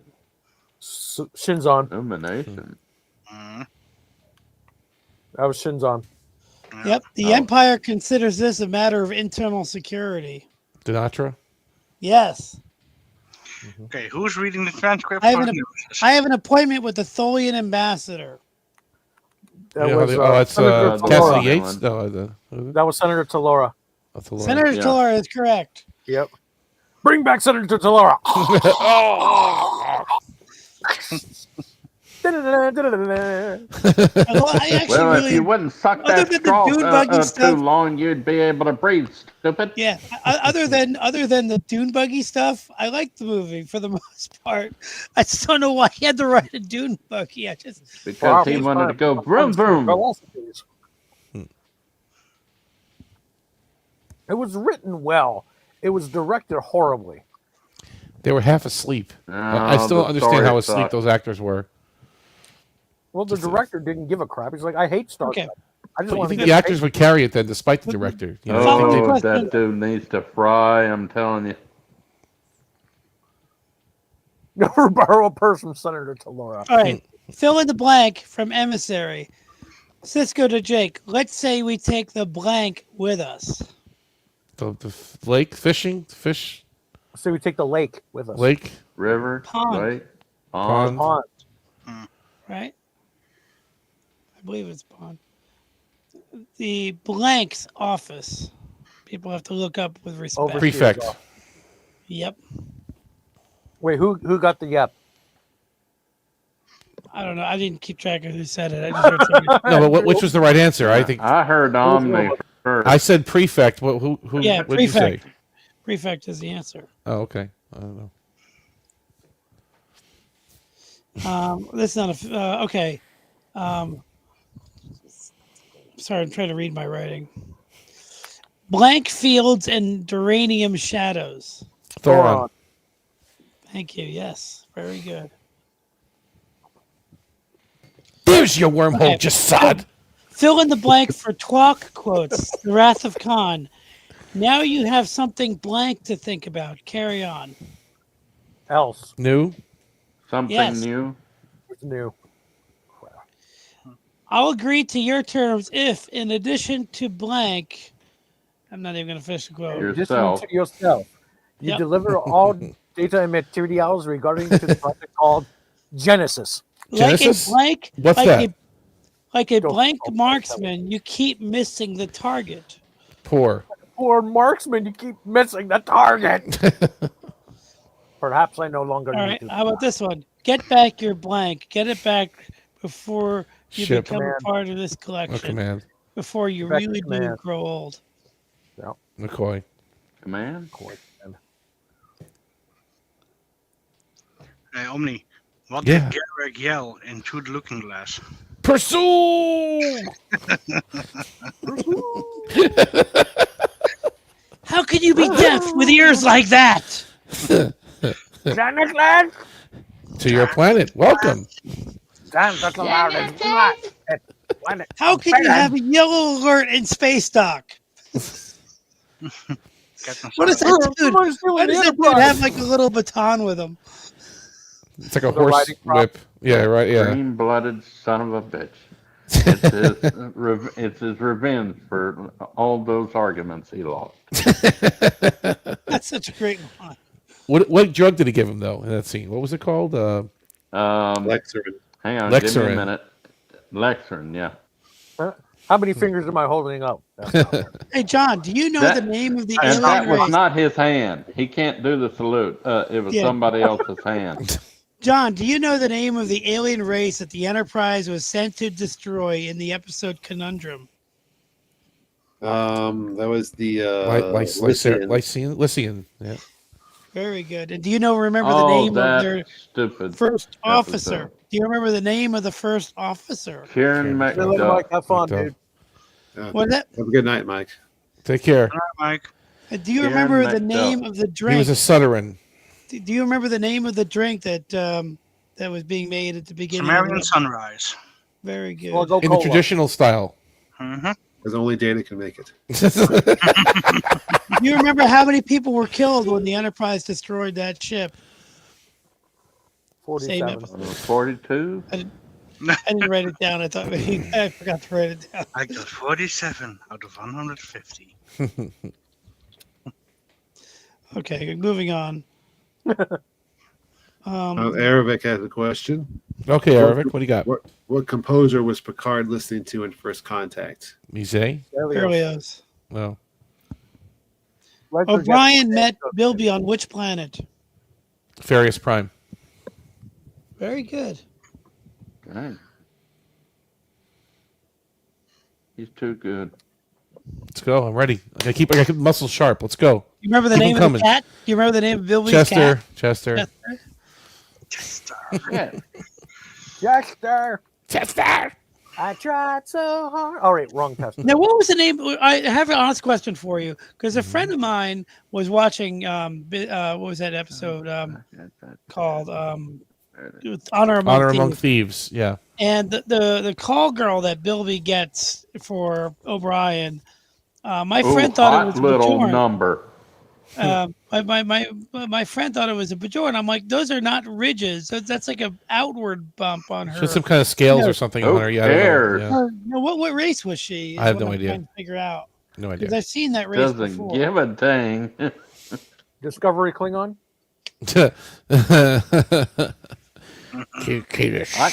Dang. What did they rob? The Bank of Bolia? Yes. That was great. I love how they did that. I love that whole episode was just killer from beginning to end. It was good.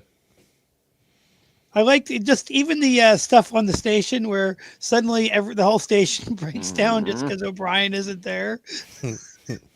Yeah. Eyes in the dark. I wonder if it was that dog again. That computer, you know? Oh, He had Pup? to make a dog house.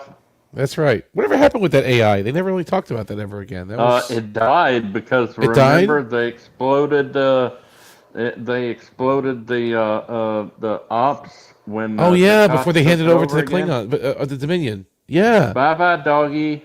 Wait. What's this? That was Cisco program, whatever it was called, something Alpha. And so by executing that, they blew up Pup. Oh no! Yeah. Oh no! I don't remember them Unless blowing it was, killing a dog in unless DS9. Pup was in the computer mainframe and He could have been in the embedded. terminal. He was. Wait, I think don't Pup remember. survived. What are you guys survived. talking about? A dog in DS9? Yeah, well, remember the AI they downloaded from the probe?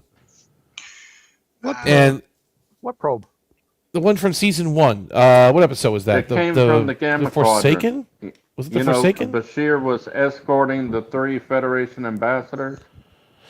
It's called the Forsaken, and they had this alien probe that came from the Gamma Quadrant. They downloaded it to the station. It started causing trouble, and they realized it was some kind of like AI that just wanted to be active.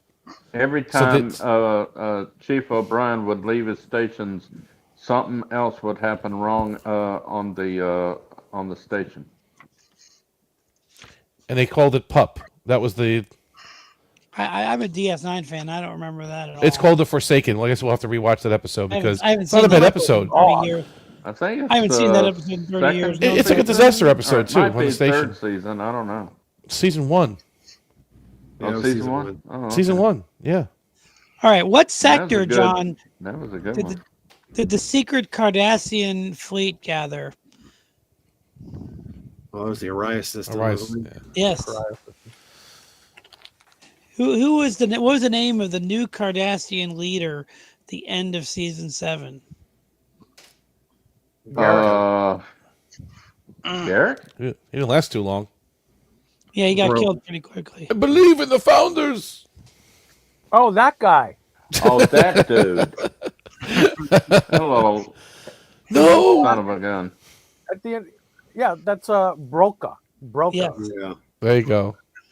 What was Wayun's, what number was Wayun's last clone? Oh, he said it was 7. Around 7. I think it was 8, actually. Yeah, I'm thinking it was 8 too. Oh, no, you're right, because Worf snapped 7's neck. No, you're right. You're right. Yeah. They didn't make any. So it other is 8. clones after. 7 plus 1. 7, and then Worf took him out. 7 and a bit. And then what is you put that GIF in Discord, John? Well, hello, Damar says. That's the way you name. Maybe we should talk to Worf again. That was good. That was very good. What episode features Nog's first appearance? Emissary. Emissary is correct. What episode did Nog travel to Starfleet? I don't remember. Little Green Men is correct. Man, yeah. They were on their way to Earth when they got thrown back in time because That's true. Quark decided to go on a little smuggling mission. What was the name of Quark's ship in that episode? Quark's treasure. Yes. And what was it? Chemosite? Yes. Which is the same stuff they used in Enterprise, and they were looking. The Xindi were making for the weapon. Okay, what Star Trek actress played Jason's mom in Friday the 13th remake? Oh, I don't know. I don't know. Jason's mom. In the Friday the 13th remake. Which remake? The remake with the reboot. The remake. The reboot of the reboot. The reboot, not anything about with all the sequels. Just a movie by itself called Friday the 13th. I don't know. I haven't seen it. The actress would be Nana Visitor. Really? Herself. Which actor from Star Trek also voiced the chef named Louis in The Little Mermaid? It was Renee. Yes, Renee Auberjonois. I used to pronounce his name Aberjonius.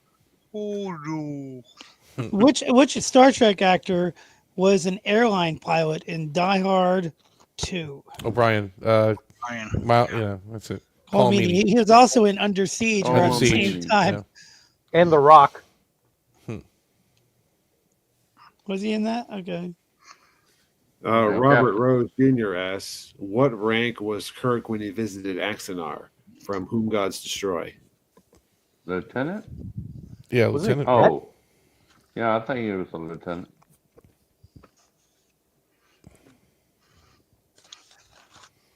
Alexander, what instrument other than the clarinet did Harry Kim play? Sax. The soprano sax? Yep. Mm-hmm. Saxophone. Hot, plain tomato soup. 143 varieties, recipes, you I can't even give get plain tomato soup right. We're going to say one person. It's awesome. That was the very first scene of the pilot for Voyager that was recorded. They said. I knew he was a cadet. Thank you. I win. Got that one. Because that was his academy dissertation. Oh. He was a cadet. Kirk class, you either think or sink. Does anyone remember the name of the ship beside the Enterprise that they were going to call to get help in Emissary? There was another ship, and I couldn't think of the name of it. They didn't mention. I don't remember another ship. Yeah, they mentioned. I'm going to look it up now. There was the Enterprise. they were talking about other ships in range that they could get help fighting the Cardassians at the end. I thought they said the Enterprise was the only ship in range or something. Didn't they say that? No, there was another ship. There was another one? I don't know. The Yorktown or something? Who knows? I didn't think there was anyone else. Oh. Dude. I know in the season 4 opener they were talking about different ships that was headed for DS9 when the Klingons were attacking them. 14 ships under Admiral Haster. Oh, yeah. Robert Rose says, whatever happened to the fleet Captain Garth? I guess he's still in his mental institution.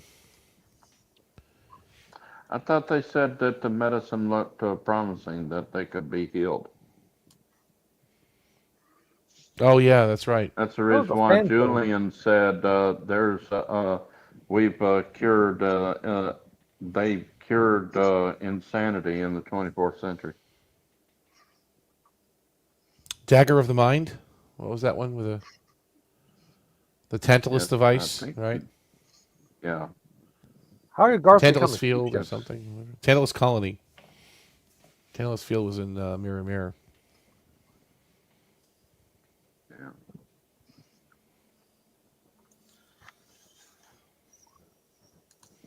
What was the name of the game that O'Brien never wants to play against with Kira? Reladen Wild Draw. Very good. Nice. Dang, you're so good. Go. Come on, keep them coming. Come on, let's go. The Doctor sang an aria from this composer's opera and received a standing ovation and a tear from Captain Janeway. Bravo! Yeah.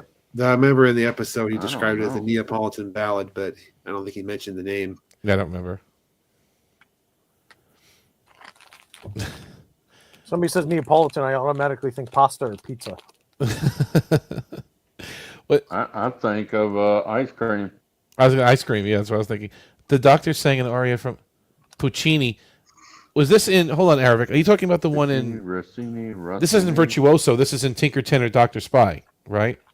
Oh, maybe I'm thinking of the wrong episode. Or is it Virtuoso? Because I'm getting them mixed up now. Because no, maybe it is Virtuoso. She did cry a little bit in that one.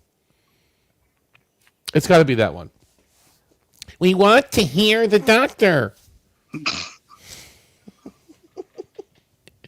You guys are correct. The Enterprise is the only other ship mentioned in that episode. I apologize. I must have got it confused with something else. No, I remember them saying it was the only ship in range or something, right? I'm just glad we knew. 22 hours away. Yeah. That was Virtuoso. I think it was Virtuoso, 2 days. Arabic. 2 days is how far away the Enterprise was by the time they needed to call it. So about 22 But hours. they used a force. They used a forced compression beam to really knock out one of the ships. Make them think twice. Ready or not, she launches in 12 hours. It took him 4 years to get that place armed up. That's true. That's true. Well, it He'd actually stopped probably playing took him darts. He could have overnight, got it in technically. 2.5 years. It's probably overnight, technically, after the Odyssey was destroyed. Yeah, they definitely got moving after the Odyssey got destroyed. The guy that played Captain Keo, I don't know how to pronounce the name. Keo. He was Oppenheimer. He played Skeletor. Mm-hmm. Right, Langella? No. Captain From Keo. From the cartoon. Oh. The cartoon Skeletor. Is he related to the real Oppenheimer? Skeletor, He-Man. Was he related to Oppenheimer? That's pretty good.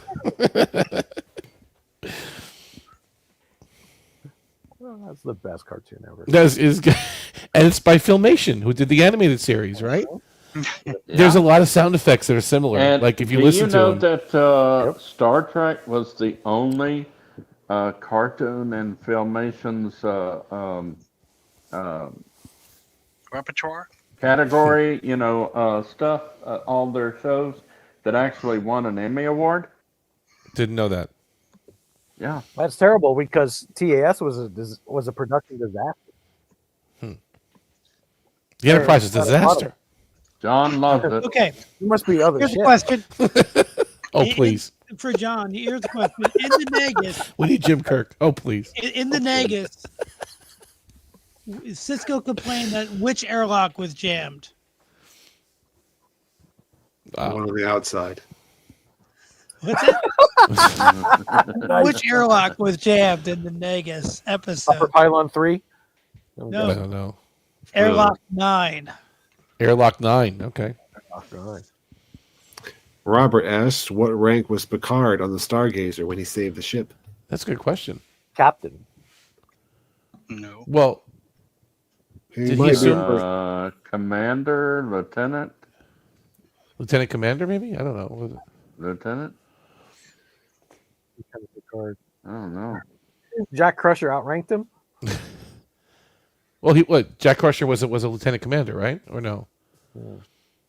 I know he was a lieutenant in his uniform shoulder thing when Beverly got his things out of storage. Oh, his hollow recording, he was a lieutenant? That's a good observation. I didn't know that. That's a good... Remember him? That's a good catch. So, wait a second. Was Jack Crusher his XO? Was he his first officer? His number one? Mm-hmm. It was unconfirmed, but yeah, he was his XO. Like it was established. It's understood that he was the XO. I know it's not canon, but it said it in a book and in a novel, whatever. Q squared. Wasn't Q squared. Arabic has a good question. This isn't confirmed. Wasn't Martok... This isn't a trivia question, but wasn't Martok a changeling enduring Way of the Warrior? I always thought he wasn't, but according to the timeline, yeah, because he was in the Dominion prison by then. That's true. He's the one that convinced Gowron to invade, to attack Cardassian. And what of his father? The remains to be seen. So all that. You know that changeling wanted to kill Worf right then and there. And then when he slices his hand and the blood drips on the table, how did he pass that test? I mean, like Cisco's father said, what would I do if I was a changeling? I'd grab a poor soul and drink out all his blood and pour it out anytime somebody asks me for a sample.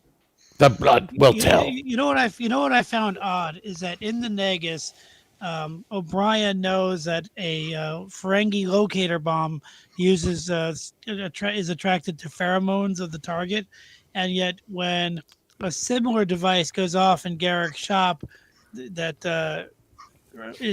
goes off when a Cardassian's pheromones are targeted, he's like, "What is that? What does that mean?" Like he seems to be unfamiliar with the technology altogether, even though he already knew about The something. Flaxian.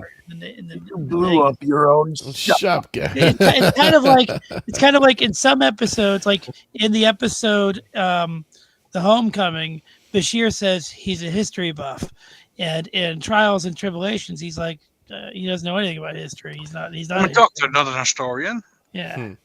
So there's some inconsistencies. Yeah, there is different He writers. might know different... something about history, but he might not know the Starfleet color scheme of the 23rd century. I mean, we don't. In boot camp in the Navy, we didn't learn the color schemes of our uniforms from previous eras of service. But we knew history. But O'Brien seemed to know for some reason. Don't you know anything about this time period? Right. I'm a doctor, not in a story. Nice. But yet you're a history buff. Okay, John, what kind of chess game was Cisco ready to play with Jake in the episode The Negus? Arabic, the answer is 2 grips. What kind of chess game? What particular chess game was Cisco wanting to play with Jake? Alien chess game. What alien chess game? I don't remember that one. An alien. Jakarian. You didn't know Jakarian? Jakar from Jakarian. 015? Okay. Jakarian chess. Jakar. God bless you. Jakar. And what did he have to drink with that? Root beer. Root beer. Sorry, Quark, you've just been voted out of office. Not a Sluggo Cola? No? Slimiest cola in the galaxy. It's green. Quark is great. Quark is run. Come to Quark. Don't walk. Run. Quark is fun. If you don't remove all these advertisements, I will come to Quark's. And believe me, I will have fun. At the request of Commander Cisco, I will hereafter be recording a daily log of law enforcement affairs. The reason for this exercise is beyond my comprehension, except perhaps that humans have a compulsion to keep records and lists and files. So many, in fact, that they have to invent new ways to store them microscopically. Otherwise, their records would overrun all known civilization. My own very adequate memory not being good enough for Starfleet, I am pleased to put my voice to this official record of this day. Everything's under control. And log. And log, yes. He talked like he wanted to salute and say "Heil Hitler." We never saw another security log, did we? From Odo. No. Well, they did it later in the episode when he's like, there are no. The voiceover, yeah. Yeah, he did a couple of voiceovers in that episode for the log, because he's talking about the case. But beyond that episode, I don't think we've ever seen him do a log. Speaking of Heil Hitler, but I love that episode when he walks away from the Bajoran lady and he says, "Oh, one more thing," just like Columbo. One more thing, madam. Hang on a second. Speaking of Heil Hitler, wasn't DS9 the only Star Trek not to involve Nazis? Did they have Nazis? They had the episode. I mean, what do you mean? The episode? Patterns of Force, but I mean, that's not real ones, obviously. Well, the Enterprise show. We were asking with DS9, right? DS9, yeah. Voyager had him. Okay. Voyager had him. Enterprise had him. TOS Enterprise. I think TNG didn't TNG feature Nazi in the first in Encounter at Farpoint? No. Negative. Hey, John, who said evil must be opposed? Vedic Yasm. Very good. Damn, that was I was going to say Vedic Yarko, but that's the Yalko. That's the other guy. The changing face of evil must be opposed. Mm-hmm. Skin of evil must be opposed.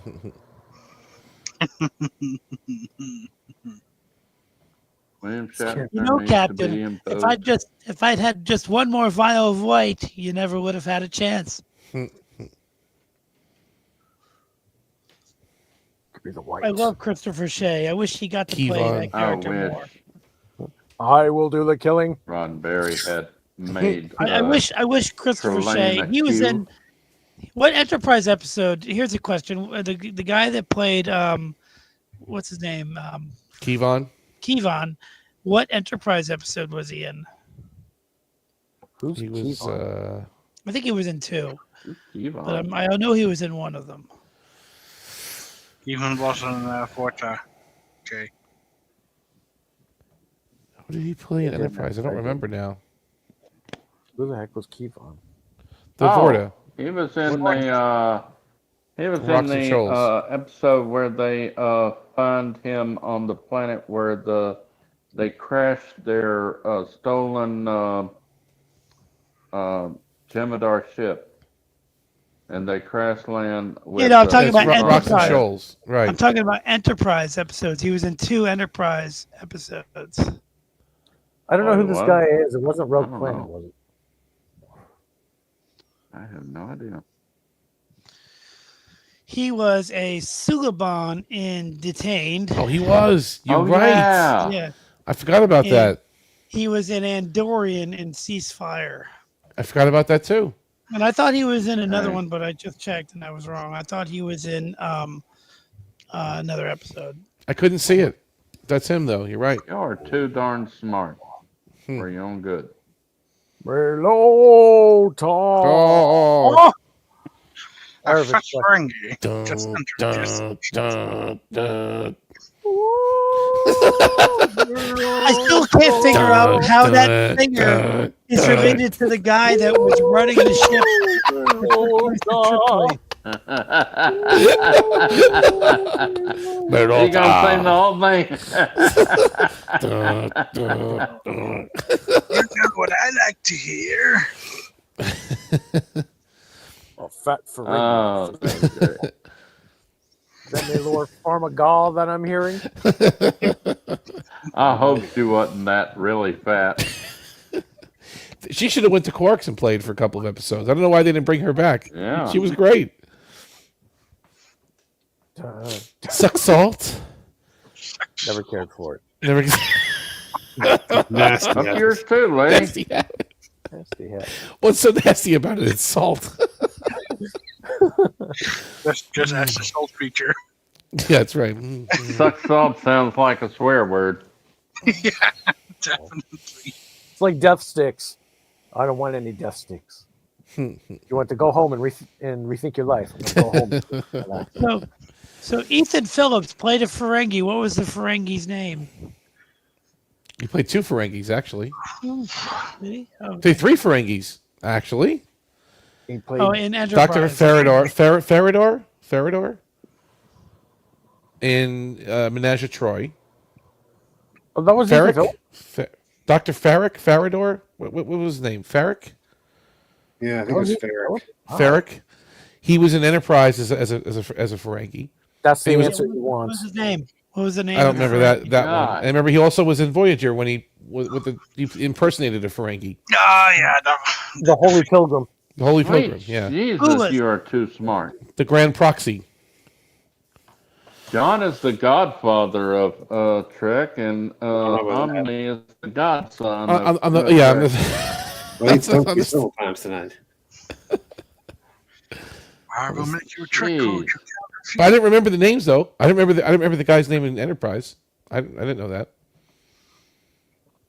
Still. Ethan Phillips. You know, Omni, the stars are moving the wrong way. Can I switch quarters with you? Okay. No, Hoshi. Look, no Hoshi. Deal with it. Okay, now I'm trying to remember the name of the one from Enterprise. I can't think of It's Ulyss. Yeah, okay. it. It was okay. I couldn't think of it. Brunt. FCA. Okay. Quick question. What is oh gosh, what's his name now? Oh, never mind. What is Jeffrey Combs' first role in Enterprise? He was Shran. Man. Shran. No, was that's not right. his first one. That was Shran. Huh? Yep. Yeah, well, There's interesting. He also played the Ferengi that Archie. In that same episode. In that same that was the same Yep. one. But that came after he played Shran. It's called Rules of the Game, right, Patrick? That episode? It's or called what was it? Acquisition. Oh, It's called Acquisition. That's right. Acquisition. Well, I depends thought on it who was you Rules of the Game. I don't know. Notice how all the bad aliens were wearing jeans and round leather coats In the 22nd century, right? in the 22nd century. Yeah, They got more formal as the years went on, right? They were more exactly. casual The back then. Mexicans had jeans and brown leather coats. The Ferengi had jeans leather- and brown leather coats. Animal skin coats. Yeah, that's right. That's right.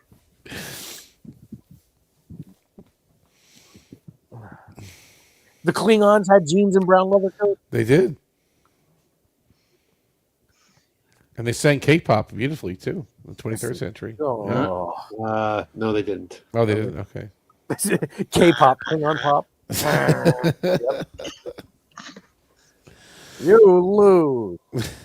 Information can only be transcribed on them once and then cannot be altered. Thank you. Your optolithic data rod. Thank you. I love that. Did you guys know that there's a scene where Garrick tells Bashir to go in his quarters and find an optolithic data rod and eat it?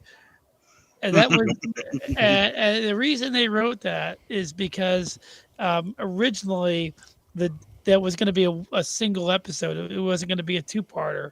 It was just going to be like the information we need to close out the episode is in the data rod.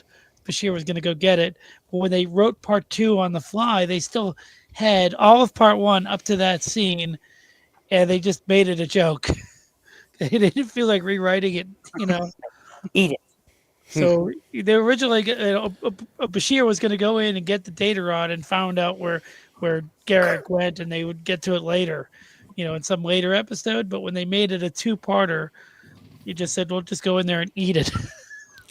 You are a spy, an assassin, and a saboteur. Somebody's ejection is being demanded by the gallery. Yeah, nothing new there. Thanks, Thomas. Appreciate that. What did Tolar like to drink? Grathon Tolar, what did he like to drink? Grathon Tolar. Yes. That sounds familiar. Great on Well, the guy from In the Pale Moonlight, but I don't remember what he was drinking. Remember, he ordered a bottle, and then he ordered a second bottle, Gamzee and wine? third, and then halfway through his fourth bottle, he decided to dance with Impella, who was otherwise engaged, running the devil wheel, and declined his invitation. Is it Gamzee and wine? Nope. No. Is it? Sorry, and Brandy? No, something spirits. Something spirits, wasn't it? Like Nope. what the hell was it? Root beer. It is Whalen Bitters. Oh, bitters. I was thinking Bitters, something. Okay. that's it. It's spirits, bitters. Something like that. Come on.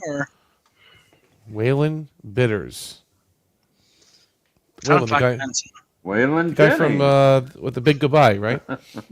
The historian, Whalen. Sounds like an ensign. And which rule of acquisition was quoted during that episode? Ugh. Every man has his price. Which rule? That's his price, yeah, but I don't know the Fifth. number. 47th.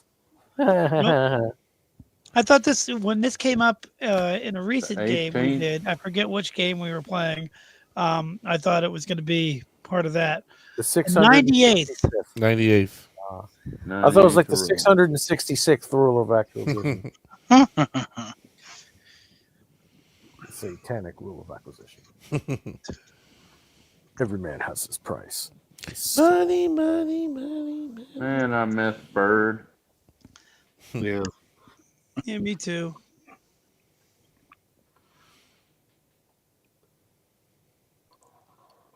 I was thinking about him the other day.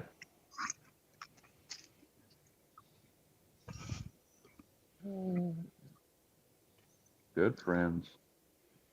They're all going away.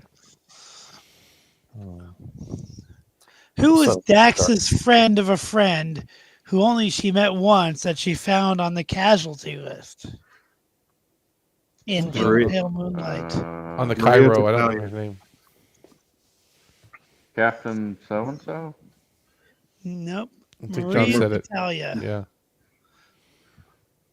Her friend from the beginning of the episode was Leslie Wong. Very good, John. Skipper of the Cairo. I was gonna say the skipper of the car. So what happened to Jellicoe then? He must He's an have got admiral by promoted. then. He became an admiral. Ugh. Yeah, he's Shortly, now vice president from of what OCP. I read in a book, he got John- promoted to admiral shortly John, here's a- after the episode he was in TNG. So, John, exactly what time did the Romulan Empire formally declare war against the Dominion? Station time. I don't remember that one. 0800 hours. They've already struck 15 bases along the Cardassian border. It's a huge victory for the good guys. And I can't live You're going to welcome to the fight I party in the can war live room. with it. I saw this great meme where it was Cisco at a drive-in, a drive-through at McDonald's or Burger King or something, and he just gives the whole speech at the end. He's like, "I can't live with it," and it's like it's the Wendy's. And the thing is, he's so mad about Section 31, but look what he did. I have a feeling this is just headcanon because it's not, because obviously this episode came they were right border to border. I have a feeling that the reason Starfleet approved of this is because Section 31 did a workaround. I believe Section 31 was involved in the pale moonlight, and they pushed it through. That's my headcanon. There's no proof of it, but it just seems like Section 31 was involved in some way. Thank you, Captain, for doing our job. I don't think Starfleet knew what was going on in that. That's all. But Cisco said that Starfleet Command, he had to talk to Starfleet, and then Starfleet Command gave their blessing. And I agree with you that Starfleet didn't know about it. That's why I believe that Section 31 was involved. Again, it's only headcanon because they didn't really connect it. But it just is such a dark episode that it just seems like maybe Cisco either knew unknowingly or knowingly was a Section 31 agent. The Cisco. The Cisco, and I think it works. I mean, it's a little headcanon-y, but I think it works. I just realized the name of that episode was a Batman quote. Yes, from Ever Dance with the Devil in a Pale Moonlight? Yep. Oh yeah, That's what it was about, because he I made just a like deal the way with it sounds. Garrick. He made a deal with Garrick to get it done. He was making a deal with the devil. I knew it right away. With the devil in the pale moonlight. Yeah. As soon as I saw the title, I automatically thought of Batman because I just love. I never did. And Let's I'm get a nuts. huge Batman fan. Yeah, because then Garrick blows up the shuttle, killing the ambassador. You ever dance So has to dancing do with the with it. devil? The whole episode. The whole episode is Cisco dancing with the devil. Yep. And I like. There was another episode that had Moon in the title, and that was It's only a paper moon. It's Only Paper Moon, which was also a great quote. I love that. I've got three my favorite superheroes of all time. That's Batman, Green Lantern, and Captain Marvel. But now they call him Shazam. I wish they go back to Captain Marvel.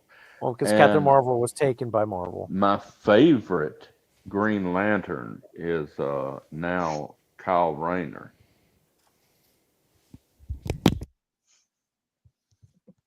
Somebody just dropped their mic.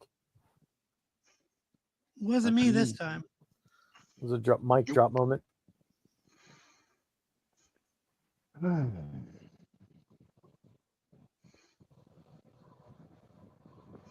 Somebody near my community was shot in the head. To read about it later. This conversation went really dark. And you'll get what you want, a war between Romulans and the Dominion. And if your conscience is bothering you, you should soothe it with the knowledge that you may have just saved the entire Alpha Quadrant, and all it cost was the life of one Romulan senator, not to mention his 2 guards, and the self-respect of one Starfleet officer. One murderer or whatever. One criminal. I forgot to mention One the criminal. criminal. Yes. But there's also the guards that were hanging out with Freeneck. They don't matter. They don't matter. They don't You know matter. what I noticed? Here's a mistake I noticed in that episode, and I don't care. I don't mind. But when they first show in one of my favorite shots, they show the Romulan shuttle decloaking in the hangar, and they show this long tarmac extending out to the door. But when they go to the shot of Renek leaving, it's like you see the Romulan doorway. It's like right next to it, right next to the hallway. It's just it's like 2 feet away from the hallway. Right. It's just a weird perspective shot. Not a big deal. But you think what 52 Baker to 62 Baker, that also includes a holosuite in there somewhere, because that whole area was where Sisko had to have all of his chats with Renek. I don't think they could just mosey onto Quarks and have a and go into a holosuite. Site to site transport. Yeah, they could have beamed in. Right. But it is a little, I don't think, here's the reason I don't think they beamed in. I actually disagree, because even though Sisko kept it confidential from the crew, he had to make it seem to Vrenek like this is just a regular conversation, that, Vrenek was invited to go to the station, and, sure, his access was limited, but beaming around site to site, that would really make Vrenek suspicious that this is all a ruse. It's a private conversation.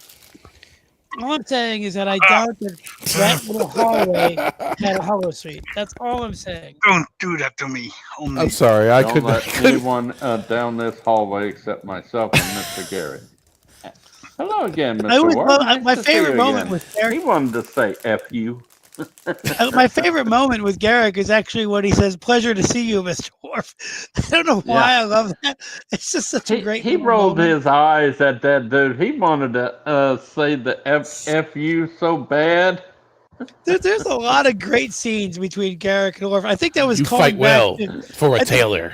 I think that was calling back to the episode where Worf and him were on a mission, or when they went on a mission together to find Tane. They were going into the wormhole to find Tane. What's bothering you? Kane. Number Tane. Tane. Number Tane's bugging me.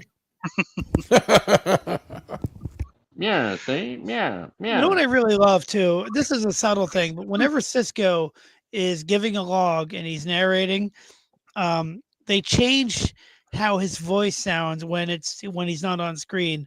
It happened in both Trials and Tribulations and in the Pale Moonlight. When they're not showing Sisko talking, his voice kind of is mixed differently. Like it's not from a single point on the screen. It's kind of like in the background. You'll know you know what I mean, right? It's like it just sounds different. They mix it a little different in the sound mix. I've not noticed that before. Yeah, they mix it a little different when it changes from having him on camera talking to just showing another shot. It's done in the ADR. Yeah, they record those in the looping. Yeah, they do it they make it sound a little bit more full when he's just giving a log. I love all the post-production stuff on these shows. Love it all. 52 Baker to 62 Baker. Yeah, I think Vrenek would be suspicious of all those armed guards. He's a dead man. Dead. Apgar? You're a dead man, Vrenek. By the way, the guy that played Apgar, I saw him in an episode of Gotham. Oh, Shatner is going to be in Philadelphia in May, and also he's in Indiana tonight. Yeah. You want to go on me? I don't think I'll be able to go. I might be. What, Philly? See Shatner? Is he behind a glass wall again? I mean, I already went down that road already. I don't feel like doing that again. I'm not sure. Was it not worth the money?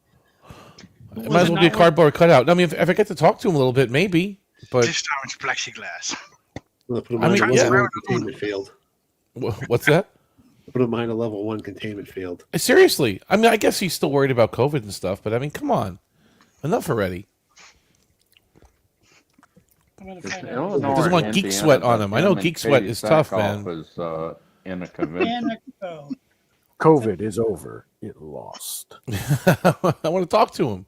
I want to ask him what it was like to fight the Gorn in Cestus 3. Oh God, he'll hate you. No, I'm kidding.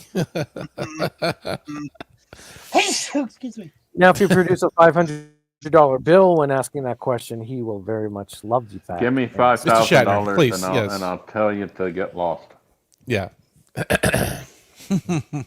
No, I have one question and one question only for that man, and it needs to be answered before he expires.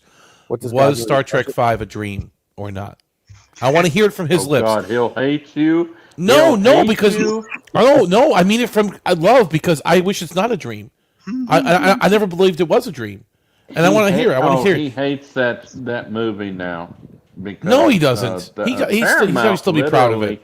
Paramount literally did him wrong. Oh, they did everything for Leonard Nimoy. They did. But no, it's they true. Couldn't help him not one bit. No, I agree. ILM wasn't available. He begged them to wait until Industrial Light and Magic got through with I think it was Indiana Jones and Star Wars or whatever. And and then they would come and help him with what he needed to do, because I guarantee you they could have done a Rockman better. Yeah, of course. But you never got his rock person. And they should allow him to do a director's cut. Not enough money. They wouldn't make enough money to do it. A new director's what would it cost for him to do a director's cut? How much would with CG nowadays? How much would it really even cost? We're not talking about reshoots. Much.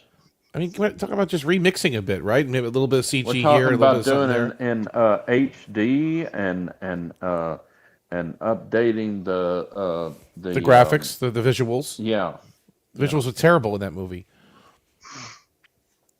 But I would seriously ask him that. I would say, Mr. Shatner, please, you got to settle this. Me and my Star Trek friends, we need to settle this once and for all, okay? Because they all believe, because of two little, perhaps innocent mistakes that are in the film, that it's a dream.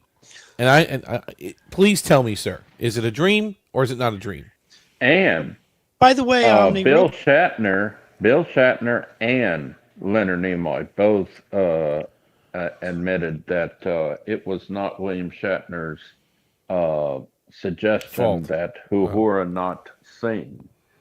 The studio is the one that said we need a band to do the song, you know. Didn't she sing it and they redubbed her? Yeah. Didn't she?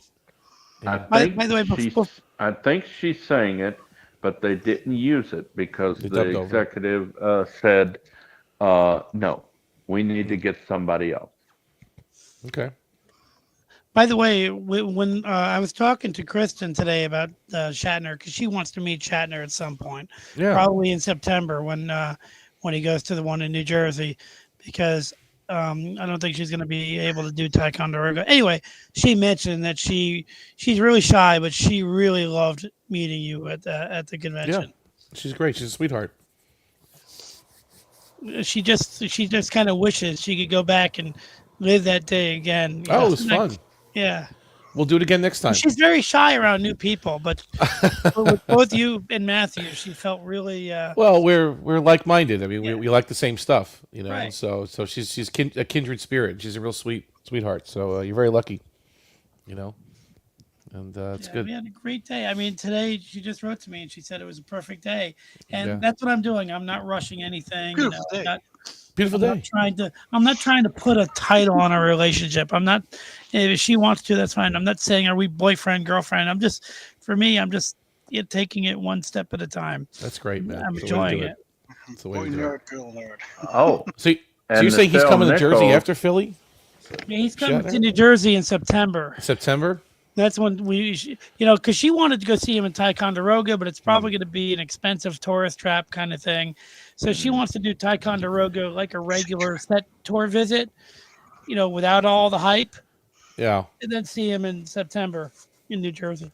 See you. So that's what she wants to do because it would just be a lot of money to go to Ticonderoga to do this. Yeah, but you make it a little closer to him over there if you really want to get close to him. You make it a little bit more. Then the conventions are a little bit overwhelming. Right. I don't know. So you never know. So it's I Star remember Trek when to New I Jersey, saw him a September few- 6th and 7th, 25. Is that what it is? This is When I saw him a couple years ago at the Wrath of Khan screening, he was as far away from me as like a tiny little dot.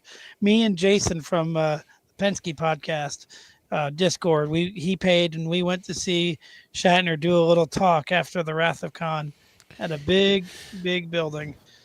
It was nice. That was. I Really saw cool. that too. They play the movie and then he comes out and talks for 2 hours afterwards. That's where I paid to meet or do a photo op with him, and I was separated by glass. I couldn't even talk to him.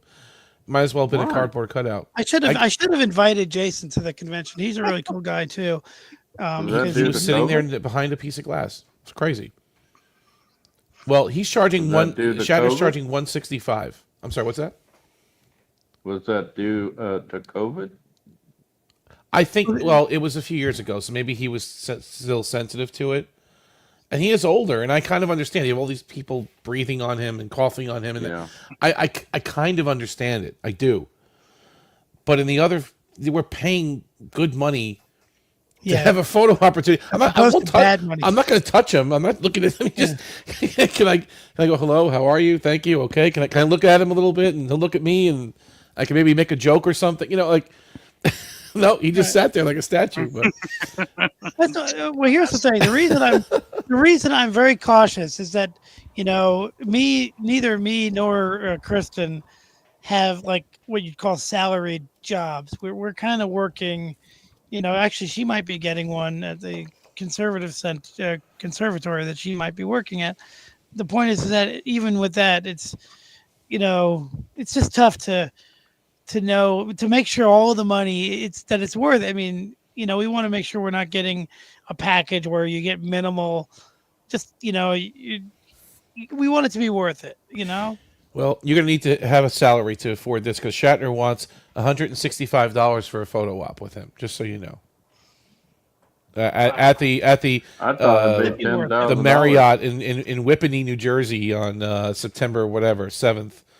So we'll just let you treat. We'll just let you treat on when you get there. Sure, I'll be like Riker. I need some spreading around money, right? So start throwing it up in the air. We'll meet you with it, and you'll be like, "Hey, I got some friends here." Just to give you a comparison, Tim Russ wants 50. Okay. Delancey wants 80. Yeah, Frakes is 80. 90 is usually what celebrities ask for. Like I remember Carl Urban asked for 90 last time I saw him at a convention. Kate Mulgrew's 90, and I do want to meet her. I've never met Kate, and actually I would like to. Doesn't look a day over 60. Oh, she's a stuck-up little blank. I heard. Is she?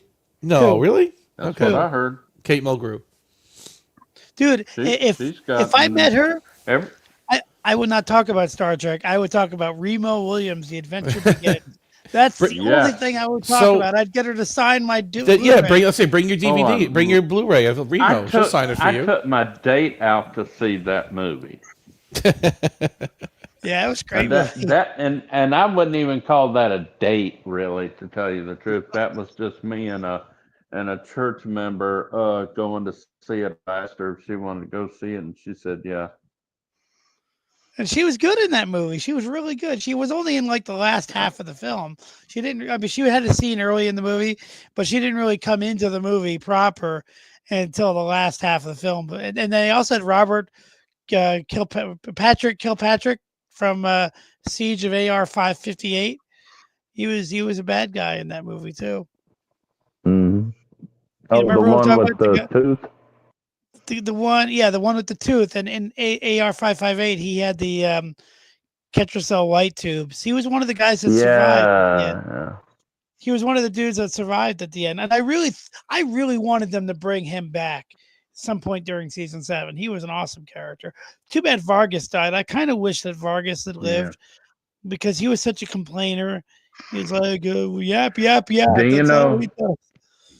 you know that Ivan Steven Bear, or I think that was the guy.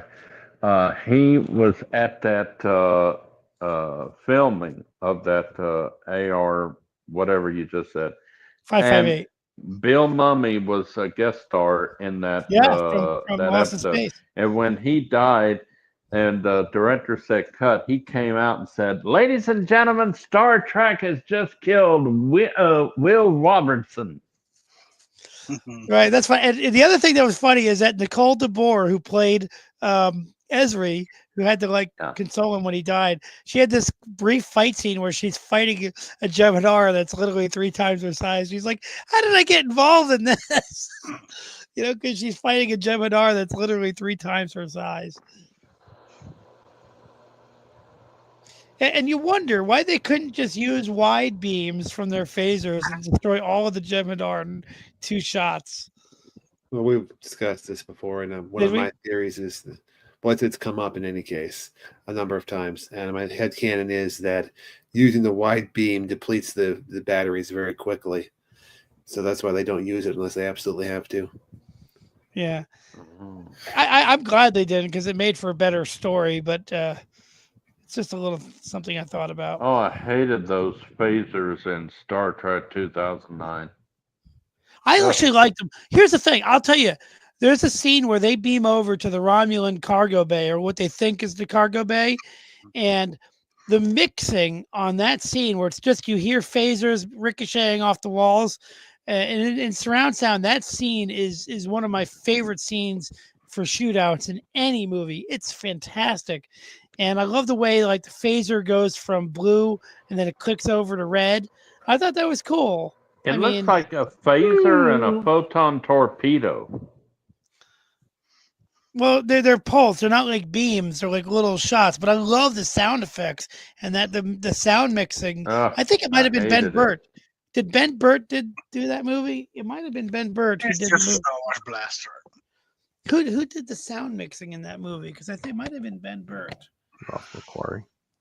What movie are you guys talking about? Because I just walked back in the room. 2009. 2009. Oh, Trek? Yeah. Oh man, Star Trek, the new Star Trek movie can get an Academy Award, but not the original cast. William Shatner should have got a Academy Award for 2 and 3, because 3, that was a great scene when he fell over his chair and what he said about his son being killed. And then great thing. That was an accident, though. Before that, Ben Burt, by the way. Star Trek 2, The Wrath of Khan, he was sitting down on a crate down in that planetoid, and he's talking to Carol Marcus. That was a great acting scene. Oh, it was wonderful. It's real acting. That whole movie, Shatner puts on a fantastic performance of a man who realizes that he is a little old and worn out, as he puts it. It's a great film. By the way, it was Ben Burt that did the sound design. You know how actors and actresses get their Best Actor and Actresses awards? The studios spend money to push them, to push people to vote for it. And they wouldn't do that for Star Trek, but they did for Star Trek 2009. Well, 2009 was such a radical difference. It was they spent like money that they would spend for a superhero movie. It was like the budget of a superhero film today. It was like 150 to 200 million or something. It was in that range. Why couldn't they do that for the original Star Trek? Huh? Because they know that the target audience for 2009 was younger moviegoers that like big blockbusters. Star Trek never was a big blockbuster, but they deliberately designed 2009. It was to for be Star Trek 1 and Star Trek 4. Right, but this is like a blockbuster along the lines of many superhero films and other blockbusters that were coming out around the time. It was just a different. It wasn't really meant for Star Trek fans so much as it was meant for the normies. I mean, they introduced the characters in a different way.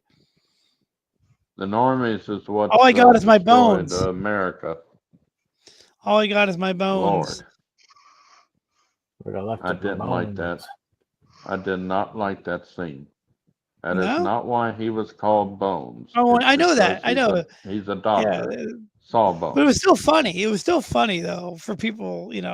I just like the I fact that he mean, was complaining about being in the bathroom. Like he just like, fine, I'll sit down. I thought that was funny. I think it's a good movie. I don't. I think it. I hate the science of it. I hate anything related to Star Trek. But as a Top Gun remake, it was good. uh, Well, I'm gonna get going soon, guys. That was a fun chat. Oh, thanks for joining us. Yeah, I'm gonna stay on for a little Good to bit, see you but again, as always, dude. I'm assuming we're gonna probably wind down soon because it's an abbreviated show. There's a distinct possibility. How many distinct possibilities have happened in Star Trek? It's like 5 or 6, something like that. I don't know.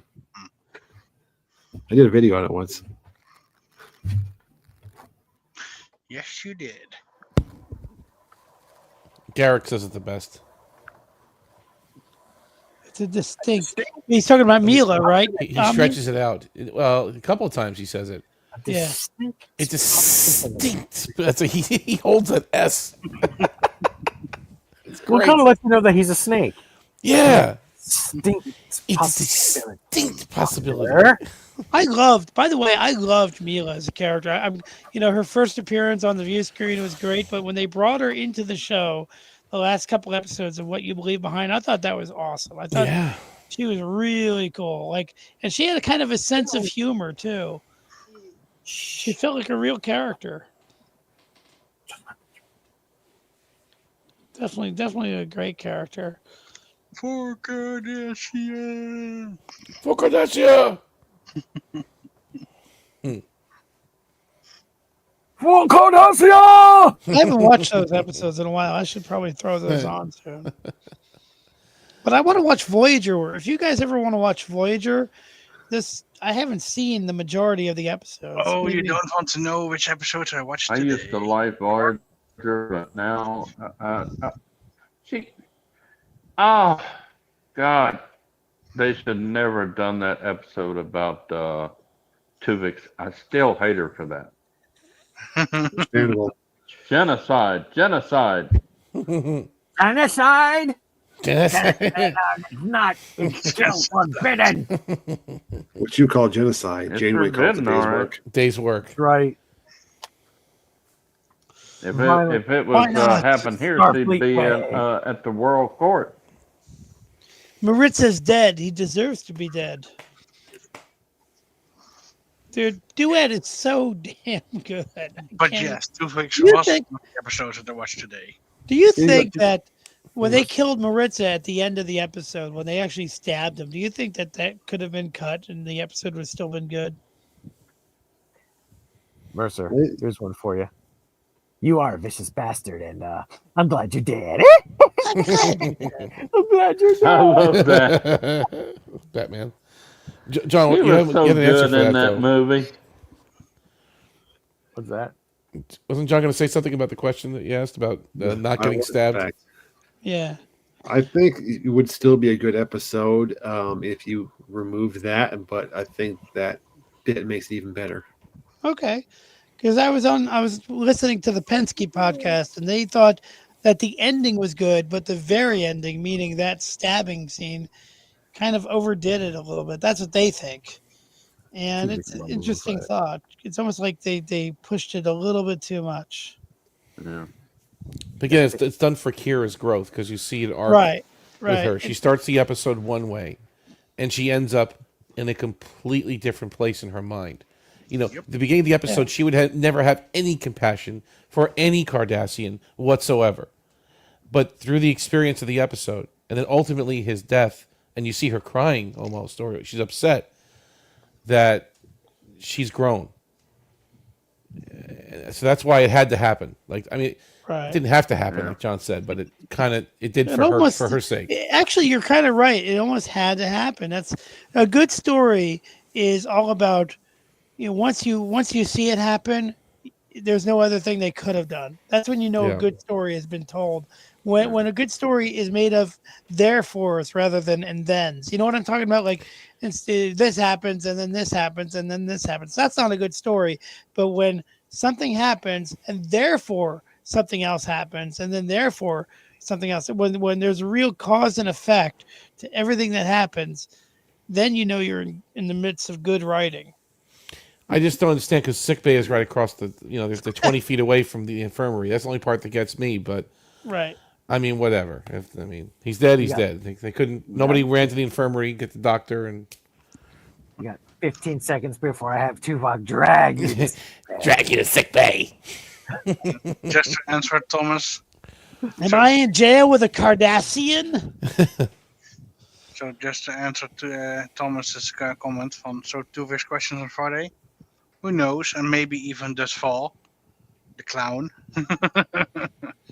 Also watched that one today, and a couple of more. I had 4 or 5 episodes today, so you got to stop with these Guys, Voyager I got, episodes. You got to wait till we stream them. I gotta go. I gotta get up early in the morning. We're going to Vicksburg because Renee wants to go to this Kroger that she said they got a good deal going on. And I said, I don't want to go to Vicksburg. We're going to Vicksburg. Okay, we're going to Vicksburg.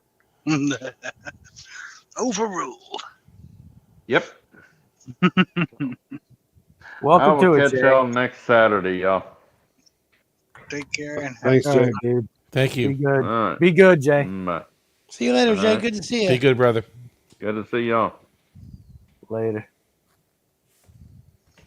I don't believe you. Up as no had nothing to do with tonight.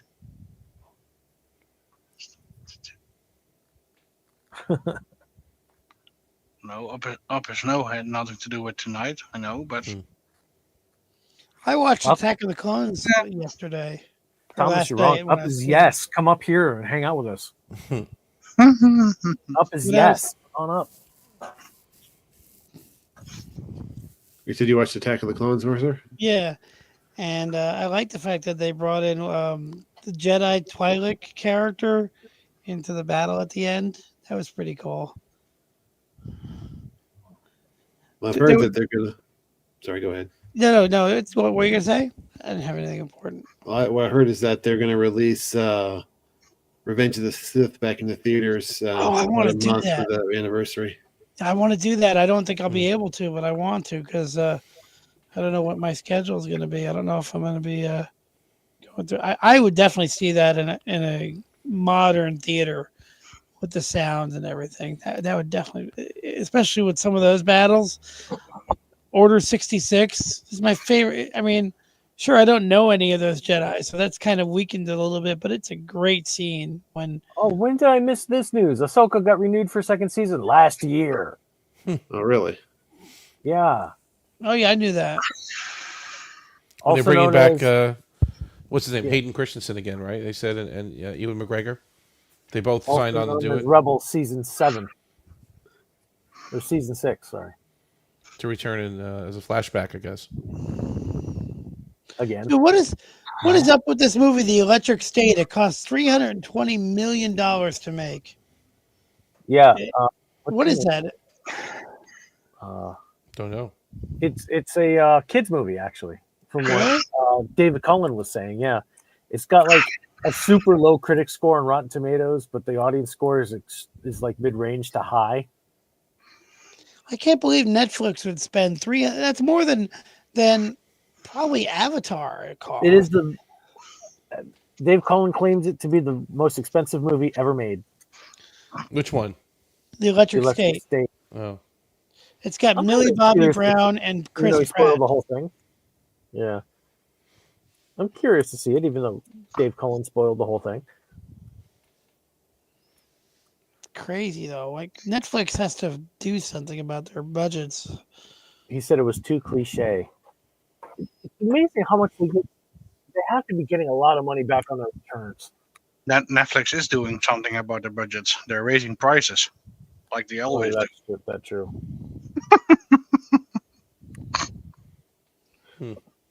That's why they won't pay for Prodigy 63.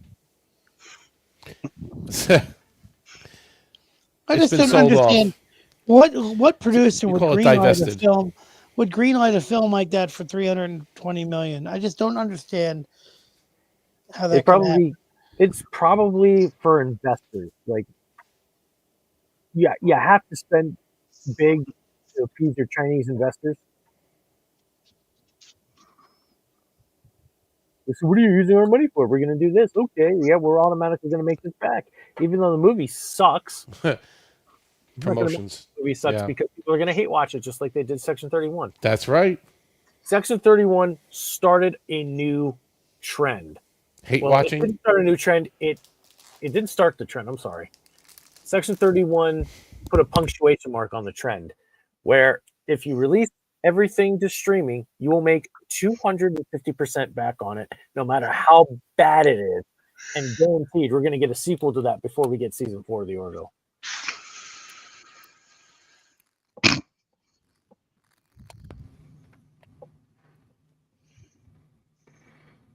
I almost guarantee it. I'm not sure about Section 31 being a sequel. I don't think so. I still want to watch it. I still want to stream it. Yeah. I still want to stream that movie. John does too. No, I don't. We could set up a time. John, very firm on that. No, I don't. No. No, you can't. Don't even try. Make the suggestion again, and I will kick you off my show. No. Let's say we end this charade. Very well, Commander Omni. The bridge of the Enterprise yacht, Shattered and Visa. Tommy, you can bring back my wife to me. Why wouldn't you do this for me? Why wouldn't you bring my wife back to me? Yes, I'm right here. Shut up. Yes. Shut up. As in, close your mouth and stop talking. I beg your pardon?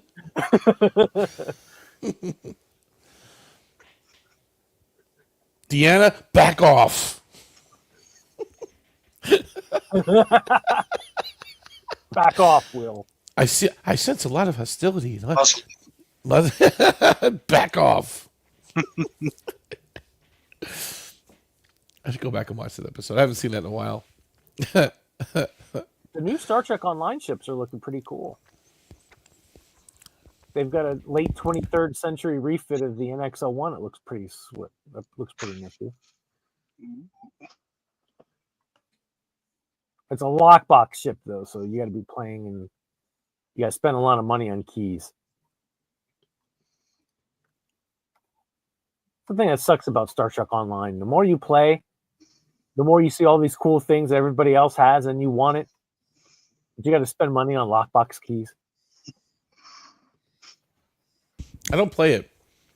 I do play Grand Theft Auto 5, and I have a lot of investments in that game, but now 6 is coming out, so all that money is just out the window, right? I mean, all my apartments and my cars and nightclubs and businesses, all that just is gone. Oh, you play online, right? GTA online. Mm-hmm. I don't do that. I don't do that online crap because I like to cheat. Oh, it's like an empire. You have nightclubs, you have businesses, you got different things you have to do, keep the money coming in. It's actually work. I mean, it's work. I use my Hex cheat editor. Oh. By the way, is it true that Gene Roddenberry wrote the lyrics to the Star Trek theme so he could keep the royalties? Yeah, and they suck. Yes. Unfortunately, that is true. Can you sing them for us, Mercer? Stop. Just stop. Star Trek. I don't know the lyrics. I don't know what they are. I don't know what they are either. I've heard them once, I think. It was horrible. It was horrific. I know what they are. E. Maybe up. Meet the Mets. Koi Keles Pukalod. Koi Pukalod. Deja E. I think one of the cool things about Star Trek is, although it wasn't the first color TV show, I think it really pushed color. It really helped to sell color TVs. That was the point. 60s, you know? Yeah, that was the point of it because it was supposed to be black and white. but with all the bright colors of all the uniforms and Yep. phasers, and it was a really good way to push color TV technology. Bunch of dudes in colored T-shirts. Talking about that time in Desilu, do you guys like Mission Impossible? I mean, have you watched that series? What's so great about that show is that whereas Star Trek would have like lots of dialogue explaining the plot and the characters talking to each other, most Mission Impossible episodes had almost no dialogue for most of the episode. You're watching it; it's just a cool silent thing happening. Yeah, it's tension, I guess. They're setting up the twist. They're fantastic. With Leonard Nimoy in half the series. He was in 2 or 3 seasons, wasn't he? Maybe it was more. I don't know. He played the magician or something, wasn't he? His name was Paris. Paris the magician. I think he was some kind of magician. Paris. He replaced the Landau character. Landau played the like the guy with the faces, with the masks. He could do the masks and stuff. He was the god of Shakari. One voice. Bring the ship closer. Closer. But no, it's a good. You have to give respect to Mission Impossible. It was a good series. With it. Do it. Or watch these beauty things die horribly.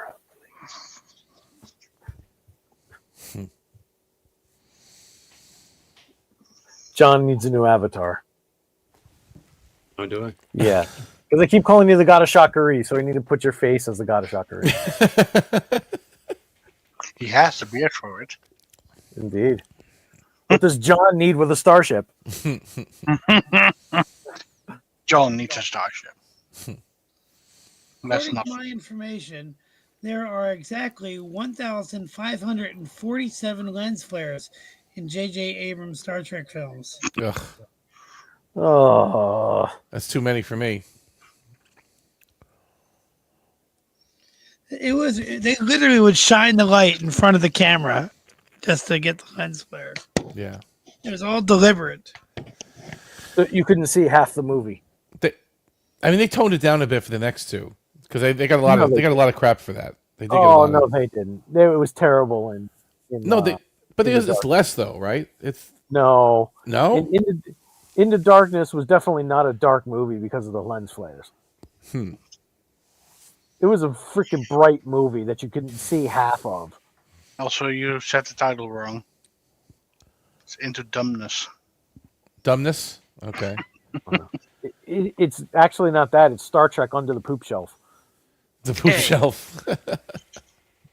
So, according to what I'm reading, Christie's auction thought that the Rusican flute would sell for $300. Does anyone know how much it actually sold for? Probably $750,000.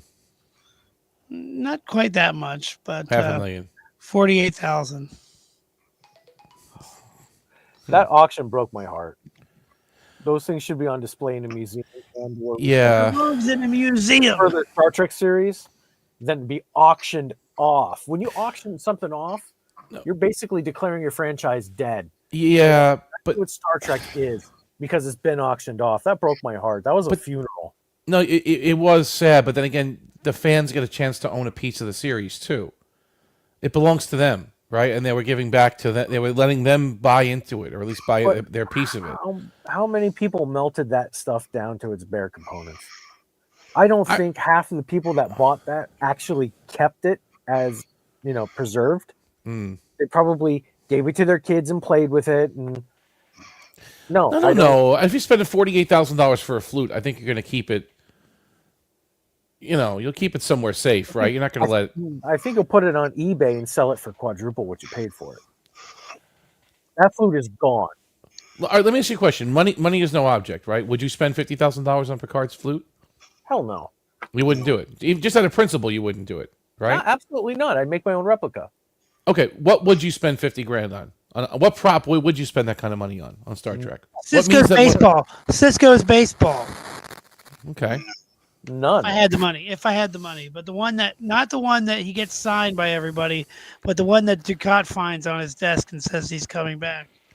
Well, it's the one he did throughout the whole series. That's the one Buck Bokai gave him. Yeah. Yeah, but that's not the one that everybody signs at the end. No, that was a different one. Yeah, that's a different one. John, what about you? Money's no object. You can have any Star Trek prop you want. They're auctioning off everything through Christie's auction. What would you pick? Money's no object.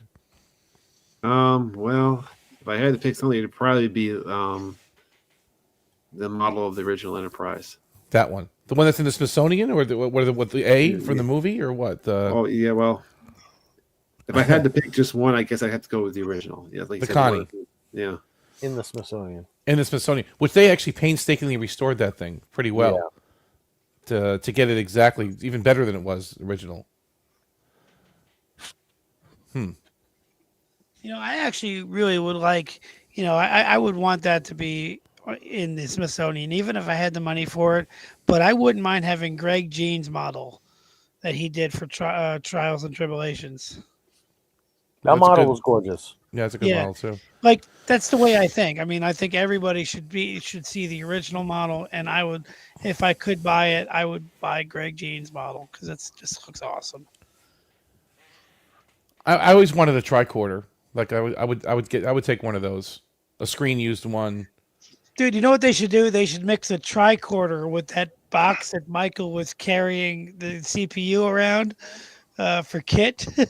When Kit's talking through the little thing on the box. Yes. They should kind of make a tricorder with those three little voice box lines. Yeah. I've got a couple of Raspberry Pi Picos. I might be able to make a tricorder. Oh, there's YouTube videos. Have you seen these guys? This guy in England. Oh my God, they're to the sound. I mean, perfect. And they have Raspberry Pis running them. That's what they've got. Yeah. There's a little screen on there. Printer. The only thing I don't have is a 3D printer to print up the casing for it. I've always wanted a tricorder. I wouldn't want a prop. Yeah. I have considered building one a couple of times. You've seen those British guys? You've seen those videos on YouTube with those guys? Oh my God. By the way, today when we were screen on it and everything, yeah, everything, and the clicks, even the click when you open the case, it goes click, click, click, click, like it does everything. There's micro switches. It knows what button you're hitting. Like it actually functions. The ones on the show didn't do anything. The hardest part to do is the wires through the hinge. They even said that. You must have watched the same videos I did. Yeah. Same thing. And by that's the way, keeping me from doing it. Today when we and Kristen were at the comic shop, she the first thing she pointed out was there was a model of the Enterprise D.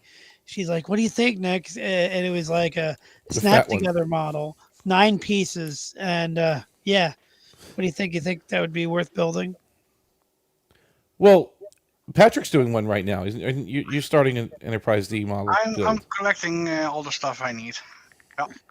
I don't know how big this is, but it was a 9-piece. But there was a lot of stickers on it that I don't know if I'd be able to apply those very well. I'm terrible at crafts and getting things lined up. So that's why I didn't buy it, but I almost bought it. What about this, John? What about Tuvix's uniform? Would you like that? Like the one that was a meld between Starfleet and Neelix's?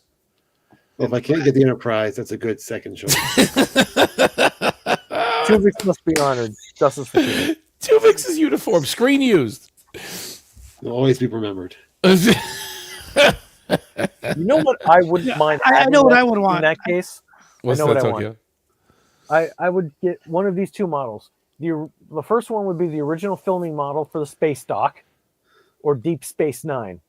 DS9 that's huge. But DS9 would be awesome. You need to rent a garage or something to put that in, right? It's humongous. Yeah, I would want the little mug that Worf had when he walks in and he turns it over and it sings "Come to Quarks is fun." Yeah. No, DS9 would be an incredible thing. It's Image G made it, I guess, and it was a big motion control model. Or how about Shatner's "Go Climb a Rock" T-shirt? Picard's chair, maybe. The captain's chair, gaming chair. See, this is the dark hole we go down. Right now, Picard's chair from the Enterprise. I'm like, oh great, I've got a new gaming chair. But I'd even take the one from his quarters with the Mintakan thing. You mean the ready room? You mean the ready room? Not the ready room. No, it was in his quarters. It wasn't in the ready room. You need to include the tapestry. With the Mintakan tapestry. And that's the same chair they use. That's the same chair they use in the observation lounge, right? It's the same style. I would do one of those. I thought it would was do in the ready room, and then it was in his quarters. No, the ready room had a simple room kind of was tan the- chair. It didn't have the red or the purple fabric on it. It was different. Wait, no, it was in his quarters on the E. Also, The tapestry was in his quarters. I think. I don't think it was in his ready room. I'm not sure. you notice he did have the same quarters on the E as he did on the D, right? You notice that? And he had the same tapestry. His set didn't change, except for the wall. Yeah, it's the same type of thing. Yep. I would want the wheelchair that Pike used. It goes yes and no. Beep. Okay, that's something. I mean, just think big. Like money's no object. You can have one prop that means something to you in your home. I'm just that you kidding can- about that, but I just think of it because at that convention, that guy that played that version of Pike was there. You got Tracy Kennedy. Admiral, what's his name? Jameson's wheelchair too, right? But that's Melora's wheelchair. I gotta have that, man. I can't Melora, live without yeah. Melora's wheelchair. No. No, that was a really bad episode. It's very, and what's funny. Here's what's funny. Here's an inconsistency in that episode. Bashir is like, she can't use anti-grav because the station can't tolerate anti-grav for some reason. But yet in the previous episode, Necessary Evil, he's like, I need an anti-grav unit in here, stat.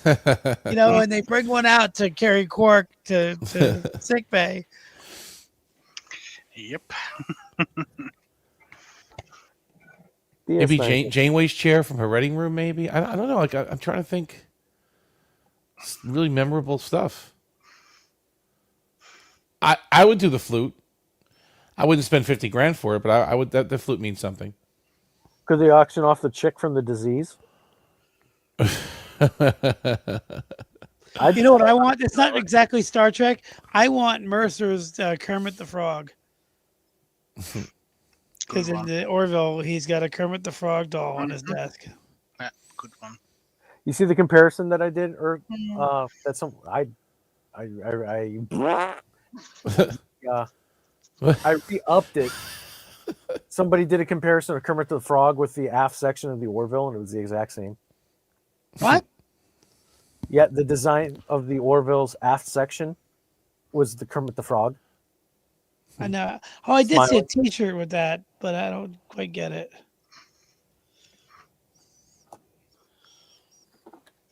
He's just a leader I admire. That scene, that was great.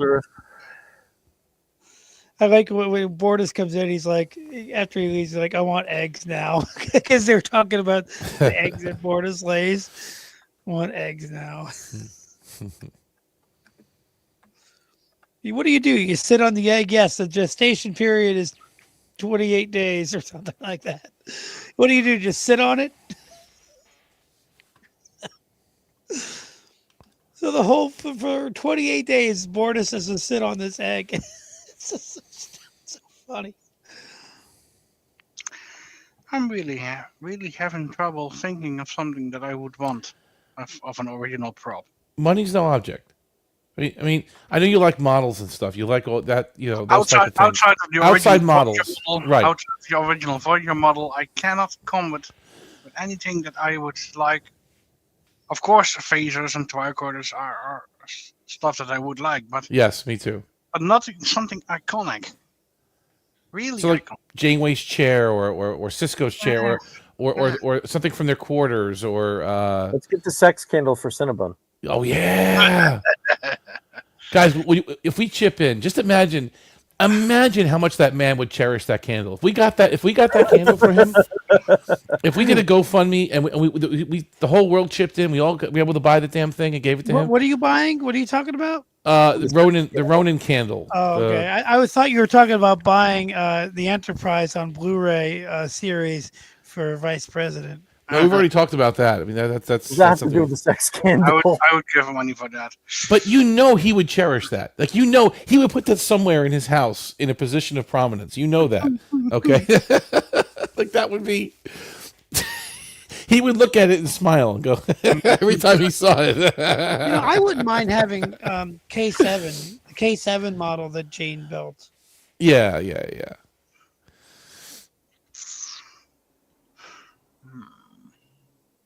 I can't really think of anything. It's not that kind of show for me.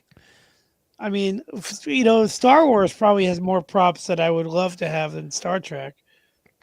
Like to me, it's mostly TNG or Voyager. I think like even some of the pads, like Patrick says, the tricorders, the pads, the phasers. Maybe some of the uniforms, maybe some Borg stuff. I mean, that would be really interesting. Like Borg. You betrayed your uniform. Right. And you betrayed yours. I want the holographic communicator. I really want it. It has to work, though. I could build a few. You put some 2x4s on the floor. The holographic communicator works perfectly. You paint them gray. Put some 2x4s on the floor. You paint them gray and put them in an octagonal pattern, and there you go. There's your holographic. With little lights on them. With little lights. Yeah, lights on them. Right. Just have somebody standing there and just, like, you stand right there. So you stand right there. That's funny. What about something off the Defiant? Like maybe one of the consoles or something off the Defiant, or. Well, it's funny that Red Letter Media, those guys, they have the shirt that the Data was shirt, wearing the burnt one. in Disaster, and they have the Darmok alien skull. Yes, and they also have a new console they just restored too. Some console. The Defiant. No, I don't think it was. Was it the Defiant front console that Dax uses. I thought it was the one from the Raven, but you're saying it's the Defiant. No, it probably is Defiant. Yeah, okay. I don't want to check, but no, you're probably right. Pretty sure they got an Akutogram basically. They got the panel, the Akutogram panel that they're backlighting, and they built it into this thing, and that means something, right? It was on the show. It was on the set. That's that's great.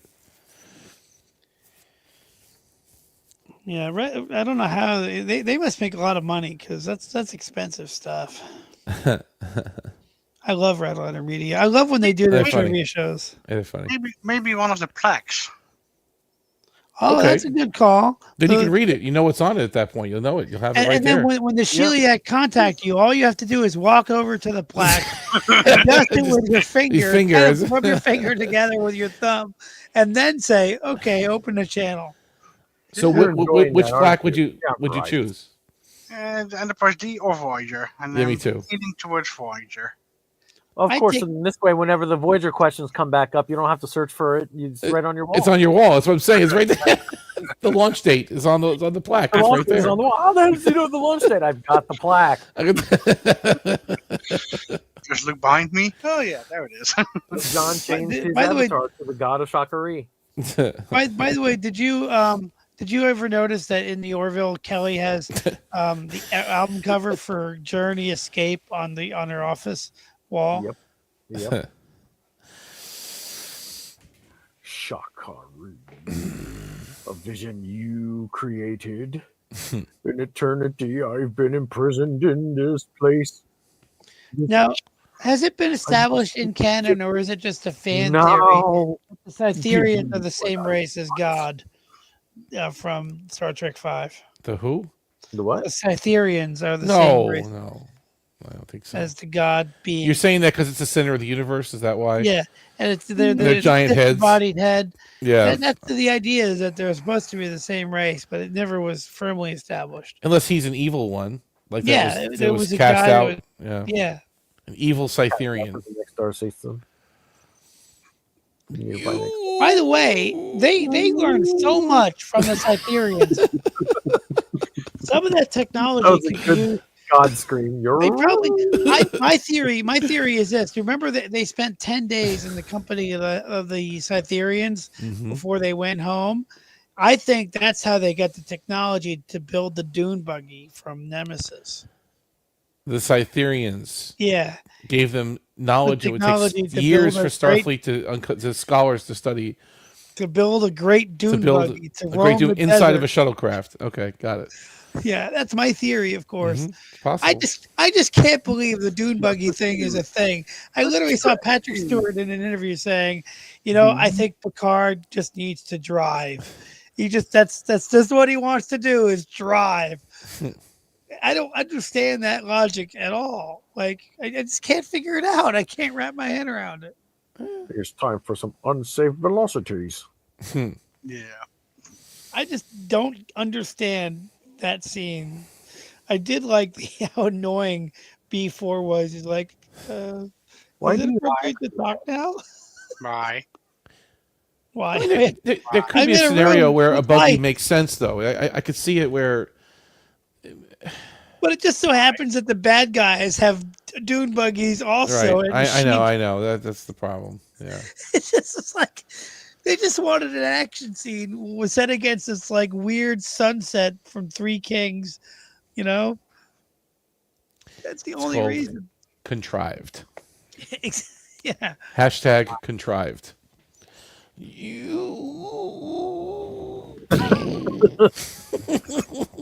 Yeah. Hey, that's a good prop. Is the Talara's little device that she killed the Senate with?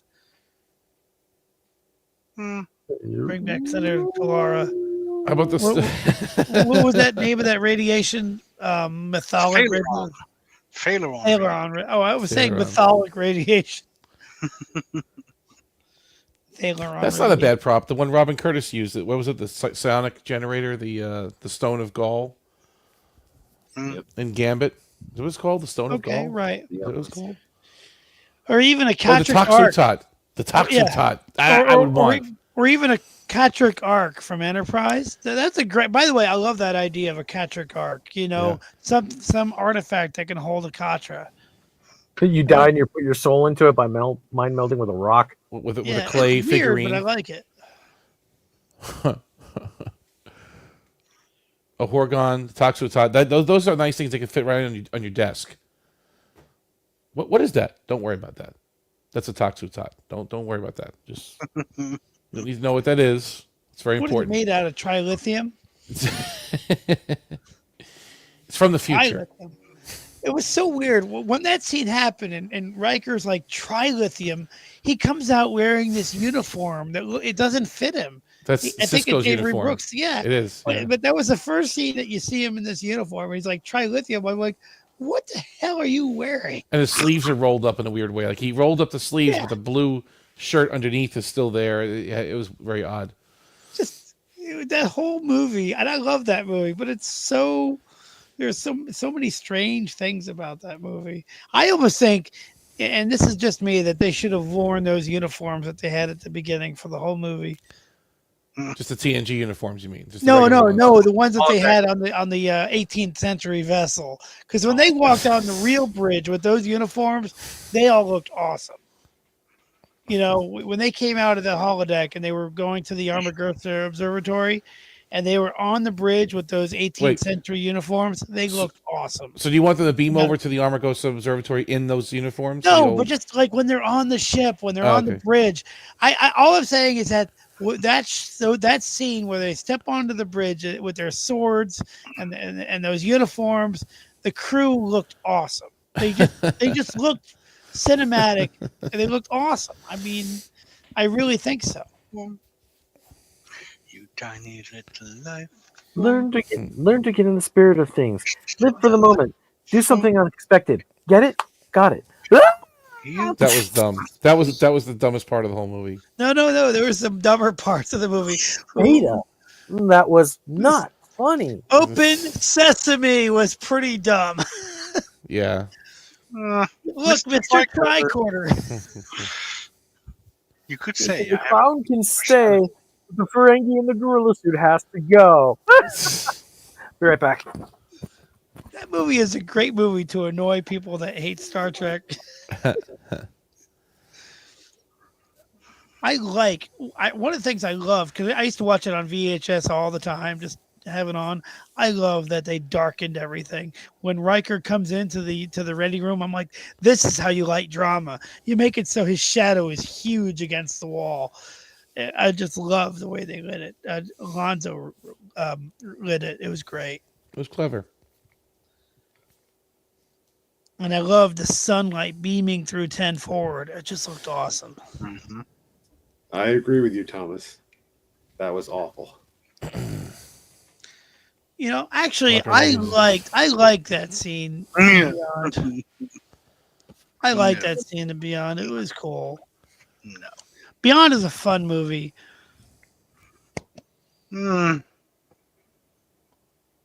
Beyond is the only one of the trilogy I watch.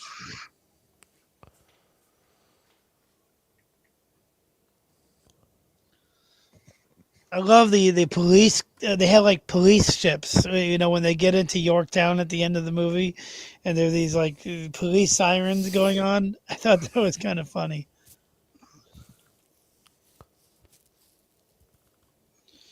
Wow, it's midnight already. This town needs an enema. Why didn't anyone tell me he had one of those things? Midnight, What is 5 it? a.m. Bob Wonderful Gunn. boy.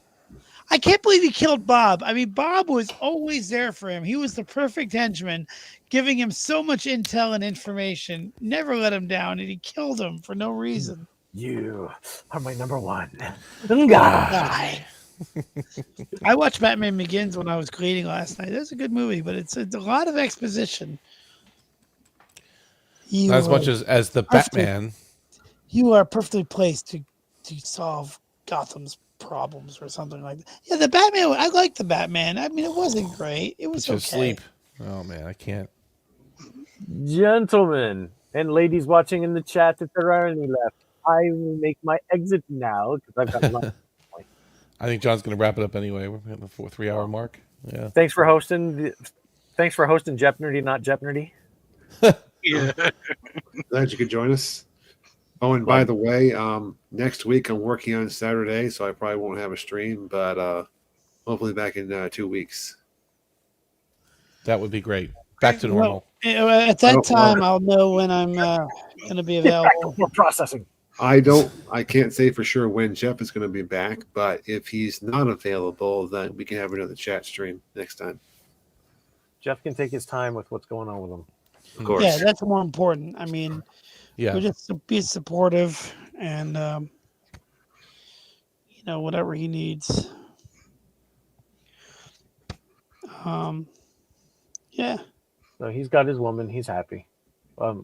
He's got support. He's got us too. Yeah.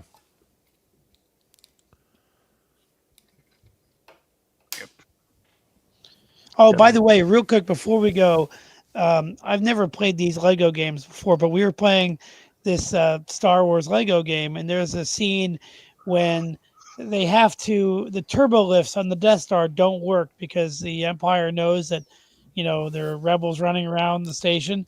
So you have to convince the guards to open the turbo lift so that they work, so you can get into the control room. They added that. That wasn't in the movie. So what you do is you build a statue of Darth Vader, like a poorly done statue, and you make the voice telling him, "Oh, we caught the guys. We caught them. You could get the elevators to work again." It's just absolutely the funniest thing I've ever seen. They make a terrible statue of Darth Vader, and they have him talking on the view screen to all the stormtroopers. "Oh, we found him. We caught him." All right, guys. Have a good night. Yep. Okay. We'll just talk to everybody. Cheers. And Mr. Big says, "Die, Airwolf, die." No. The wolf has Coming come soon. down from the north. Coming soon, 80s Death Machines to Windows and Linux. Oh, that's going to be Awesome. great. Yes. Okay, so I'm not invited. To what? To what? He said Windows and Linux, so I'm not invited. Oh. Run an emulator, run it on Wine. I see how it says. Oh, okay.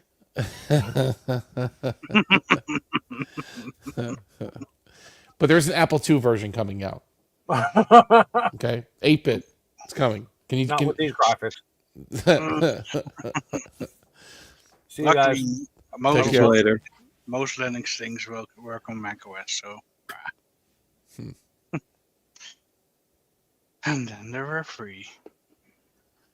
The three, I'll go ahead and wrap it up there. But I want to thank everyone for joining us for our chat we had this week. And I would say that Omni was quite successful in stumping me. So Yes. he did it quite a number of times. In fact. I kept score. What was it here? It was actually 15-8.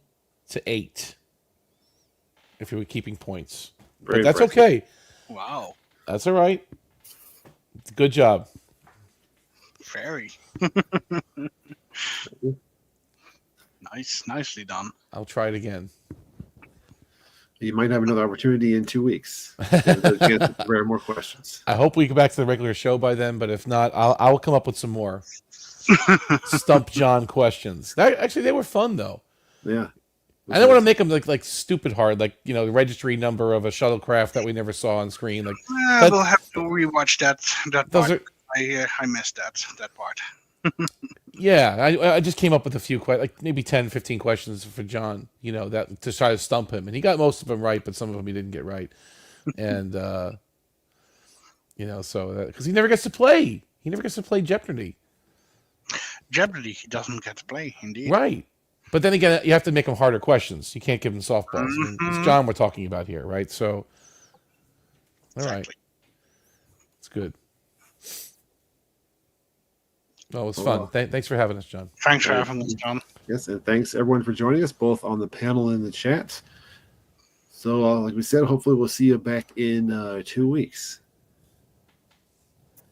Have a good night, everyone. Justice for Tuvix. Justice was served. Justice for Jamin. Yes.